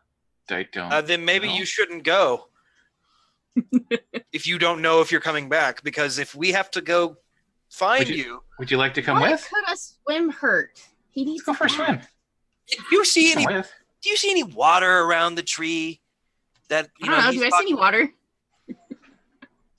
It's TM? No water. Just like the energy dripping down through this tree looks like water, behaves like water, but it's very obviously it's glowing. Like it's like if the trunk is very dark, like a very dark, almost ebon colored bark. It's like these little glowing blue and green rivulets that are coming down and working their way through. But as you I finish, probably still make the same argument. Be like, let him go as for you this one. finish transcribing this, you're pretty sure you figured out the methodology for how to make this work in a way that would get you where you want to go. So turns to Thunix and says, "You know how to swim?" yeah. Okay. Don't you? I think so. But we don't have to swim. I have it. I have it. We can get home. Did you want to go home? Is that why you wanted to swim? No, Otter told me to I don't know where I'm good. We're supposed to. Maybe, This but maybe stick we're tells me about to. Where I should go. And he shows you the stick. This is probably the first time you've seen it. Or you look at it and he's like, it tells me where to go. And it does this sort of thing with it when he's like, and you see it always pointing at the tree. And it's literally just a stick. And he, turns to everybody else and says, "Are we ready?" Then it seems like Thunuk is ready. Hugon looks to Loralissa and Drenmai. Is that going to solve your guys' little problem? You calling me little? No, just kidding. Yes.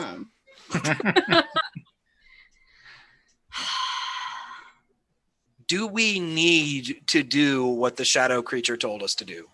Because if we don't, I say we leave. We have a job waiting for us. Well, we did give the memory to the god, which was supposed to help us. I mean, it got you the crystal thing, didn't it? Yeah, but I don't know what it does. But neither do I. And you want to bring the god back and maybe speak to her about it? I'm not opposed to that. I kind of am, but I mean, I don't want to ever have to come back here ever. Don't make me bring her back in here.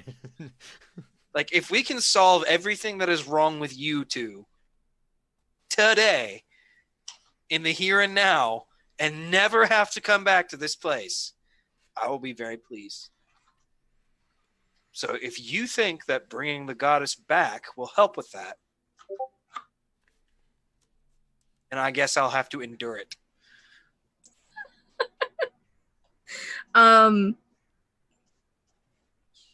Really? Well, Is the Raven still with us?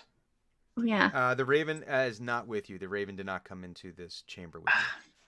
Can I investigate this crystal and see if I know if how this is supposed to help me, or if I can figure something out before we leave this plane? Do an Arcana check. Okay. 25. 25. You get the impression that by bringing that this is somehow linked to your somehow linked to the gem that's in your lantern, the one that's been corrupted in some way. But by somehow bringing this gem that has now been fixed back with you through this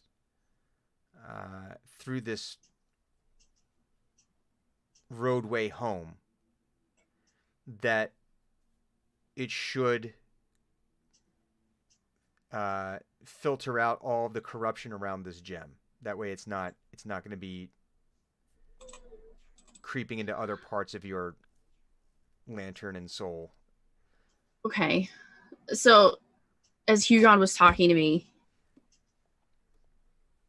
and I'm like nervous about leaving the realm, you just see Dren full on spider hug, legs and everything, the crystal, and like mash her face up against it, almost like listening to it. Okay, how are you gonna fix me? And I'm like talking to it. And as soon as I kind of have like a feeling about it, I'll slide down it, but I'm still holding it. Like, and I'll kind of look at Hugon around the edge of it. Okay, fine, we can go. Fair enough.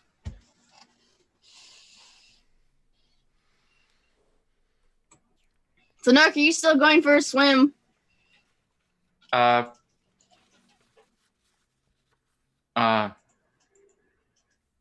Nick is very torn.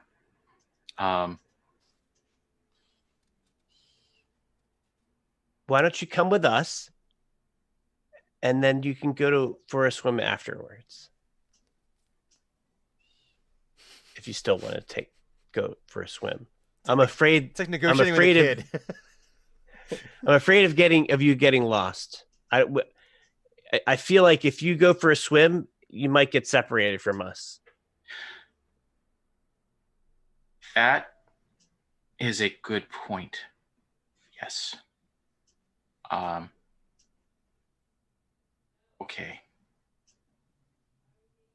And he's got his other hand on his holy symbol this entire time, and it's like under his breath. He's like,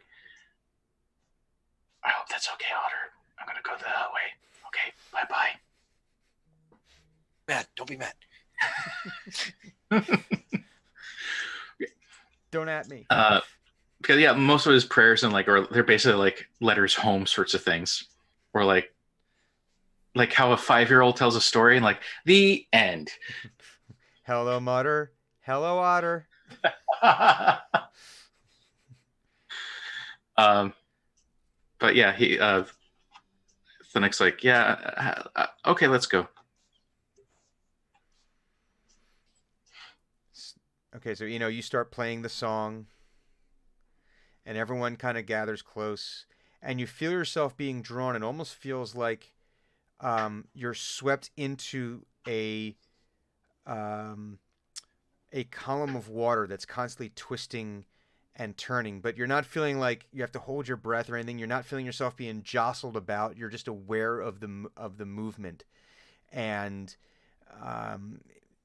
as you get to at a certain point, you can kind of get the briefest of glimpse of all the different places where these roots reach, and its reach seems to be infinite, in that you're able to see places where science and technology are the same as magic, and you see a place where the entire world is nothing but a great city. You see a place where the entire world is just on one round plane, sitting on the back of a turtle, and you get swept and flow through, and you find yourself appearing. And when you finally get your senses about you again, where you have a sense of time and place again, you find yourself standing in the middle of the square of Pinedale. It is nighttime. You're not quite sure how many hours past sunset it is, but based on the first thing you notice is that there a very warm breeze is blowing through town, and everything is in very full bloom at this point. You feel that it might be around early summer in Pinedale, and lights are about, and you can smell the smells of people cooking, and it's still bright enough that it's got that it's where the lights are out, the lamps are being lit, but the sun is still distant in the horizon, so it's not deep night just yet. You can see the fireflies blinking and glowing off in the treetops beyond.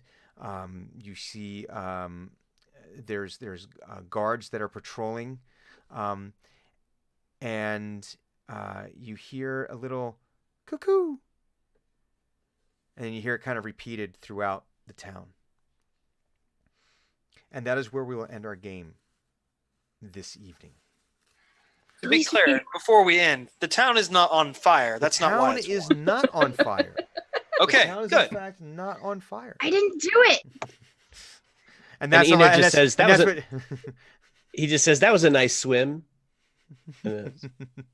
So, folks who are watching, thank you very much for sticking around for a few extra minutes. It just seemed like we needed to allow this to come to a natural conclusion this evening. So thank you very, very much. We will come back for the most abbreviated version of Table Talk in just a couple of minutes, and where we will discuss favorite moments of the game. We'll find out what Viking Goat is playing this week on Late to the Game, and we will go from there. I will say this, that we will be off next week for PAX East, so you can get your get your AC Inc. on, and then we will also be off the following week. We'll be taking a 2-week hiatus. If there is alternative programming, there we will make sure to let people know via the tweet Zors. So follow us at Eat Drink Roll, and we will come back with more Team X in 2 weeks. But we will be right back with Table Talk. So folks, thank you very much. We will see you in just a minute here.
Didn't unmute us Right. yet. Sorry, All right, guys. start over. Okay. You know, Thanks go for quick. taking Storms. I like the I'm not taking my mask off thing. That was what Yeah. I said. Yes. Favorite moment was not taking the mask off and all of the hilarity. Yes. Very Uh, funny. Mine was because I was next. Is that we were sent there to do a job by the shadow creature in the library, and we completely ignored that we were supposed to ask the Raven Queen to let him out or her out or whatever it was. And I'm not sad about that at all. I think it's hilarious. Clues. No, if we're going counterclockwise, it'd be Cynic. No, I told you what you're gonna do, and you're gonna tell your favorite moment of the game. Oh, okay, fine. I'm the DM now. No, I'm kidding. Viking goat. Let's see. My favorite moment. No, was... it's the next turn. It is the Viking goat. Fine. Wow. I'm This is half what you get expecting you to This say is no, what you no, get no. for fucking with me. Um, the infinitely patient Raven. Oh yeah. Yeah. Clink, clink, clink. Oh, clearly I need to hit my head on this. No, That was unexpected. that Raven was like, motherfucker. God.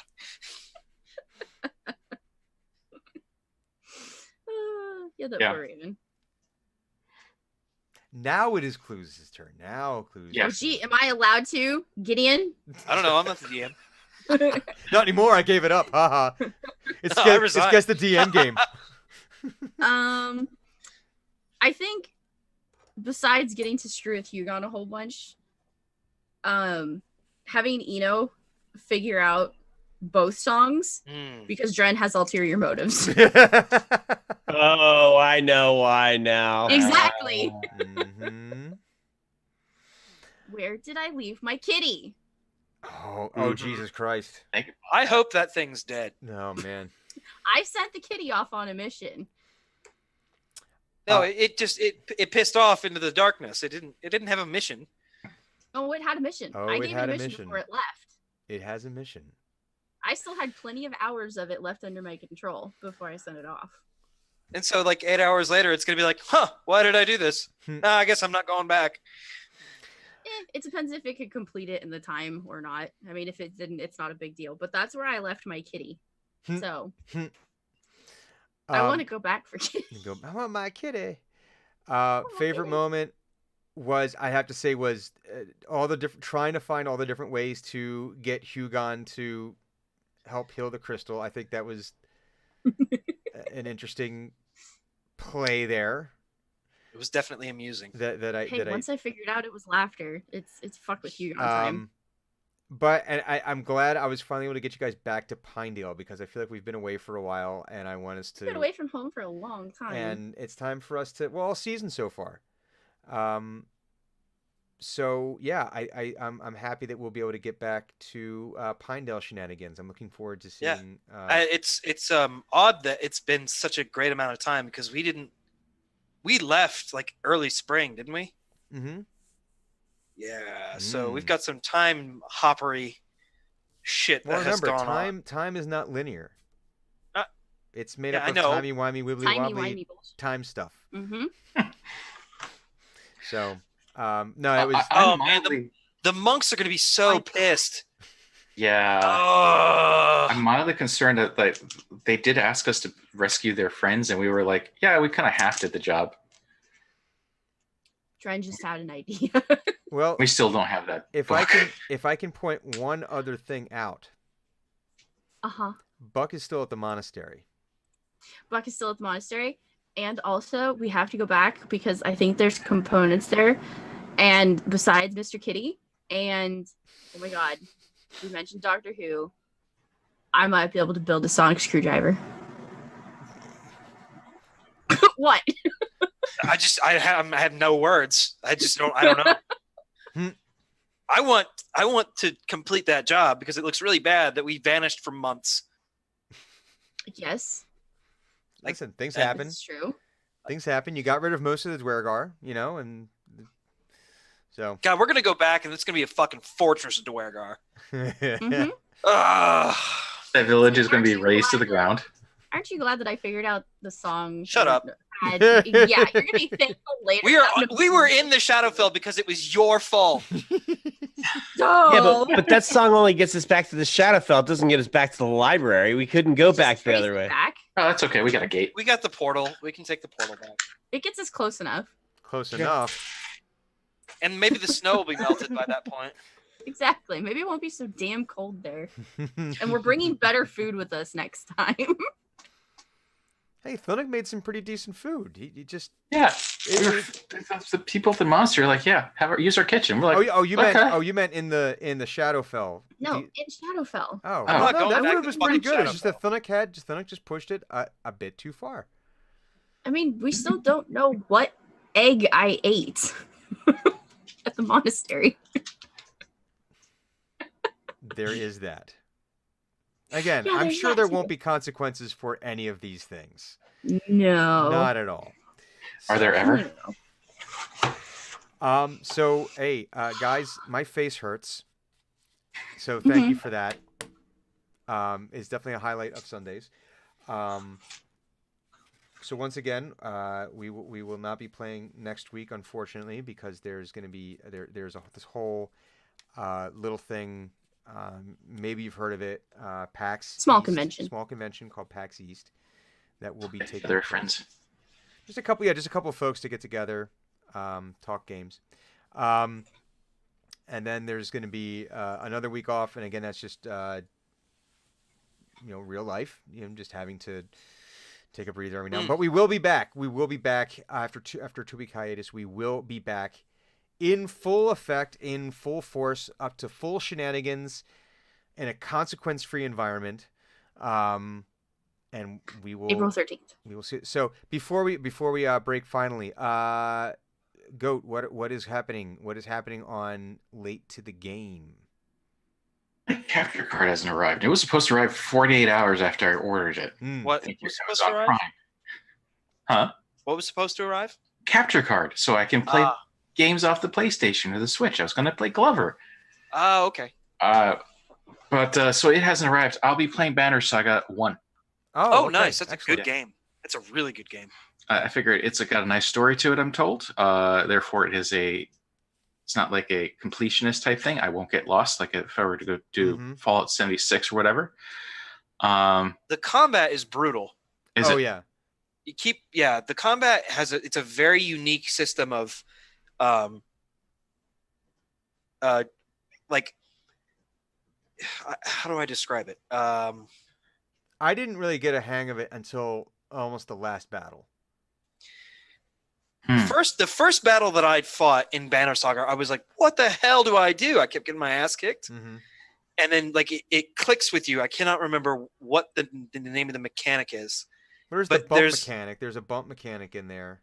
Yeah, Where you there's shifting units around. Yeah. There's also you have to keep in mind that your enemies are always going to hit harder than you are. You're Okay. always going to be on that losing end of damage output, and also your enemies are always going to have damage mitigation. But the damage mitigation can be gotten rid of. It's been so long since I played that I can't remember Mm. Hmm. That's very exactly. fun. But it's a super fun game, though. Beautiful to look Okay. at. Very, too. very beautiful too. Yeah. Very. What did we say? It was very Bluth. Don Bluth, right? It's kind of like Rankin Bass Don Bluth. Very similar there's- art. Very similar art style to Dragon's Lair. Okay. Yeah, Which is to say, the animation looks very good on it. So. Okay. All right. I'm looking forward to this. So we're gonna wrap things up. We're gonna see what games. We're gonna see some Banner Saga on Tuesday at 8 p.m. Eastern. You should be following Dragon at Dragon _. You should be following clues there because she put up some interesting things with dice today that you should probably be keeping. Pizza. I have to go get one right now, but a much larger one than the one you made. You should be following Roz here on the Tweetsores because he's always putting up there some games that he's streaming. And some things you should be checking out there. And Gideon and I are just slackers, and Well, I mean, yeah, I'm on second shift for basically it's all ever good. now. So It's all good. So it is what it is. it's all right because then we come back and we play D&D and there's all sorts of shenanigans and things there. So, and we did not digress into talking about sticks. We only talked about licking paper. So we avoided most of our And usual sharks. pitfalls and sharks. All right, guys, thank you very much for watching. You can follow us on at Eat Drink Roll. Obviously, please subscribe or follow us here on the Twitch, so that way you can find out when we do go live. All the episodes will be going up for podcast purposes on Wednesday, as per usual. However, if you support us on Patreon, you can actually get them a little bit earlier. So we will be seeing everyone in a couple of weeks. We'll be seeing you on the Twitters and all that. Have a great time. For those of you who are going to PAX East, say hi to the EDR, to the Team X members you see there. And we'll catch up with you very soon. So, Bye. Bye. Thanks for watching.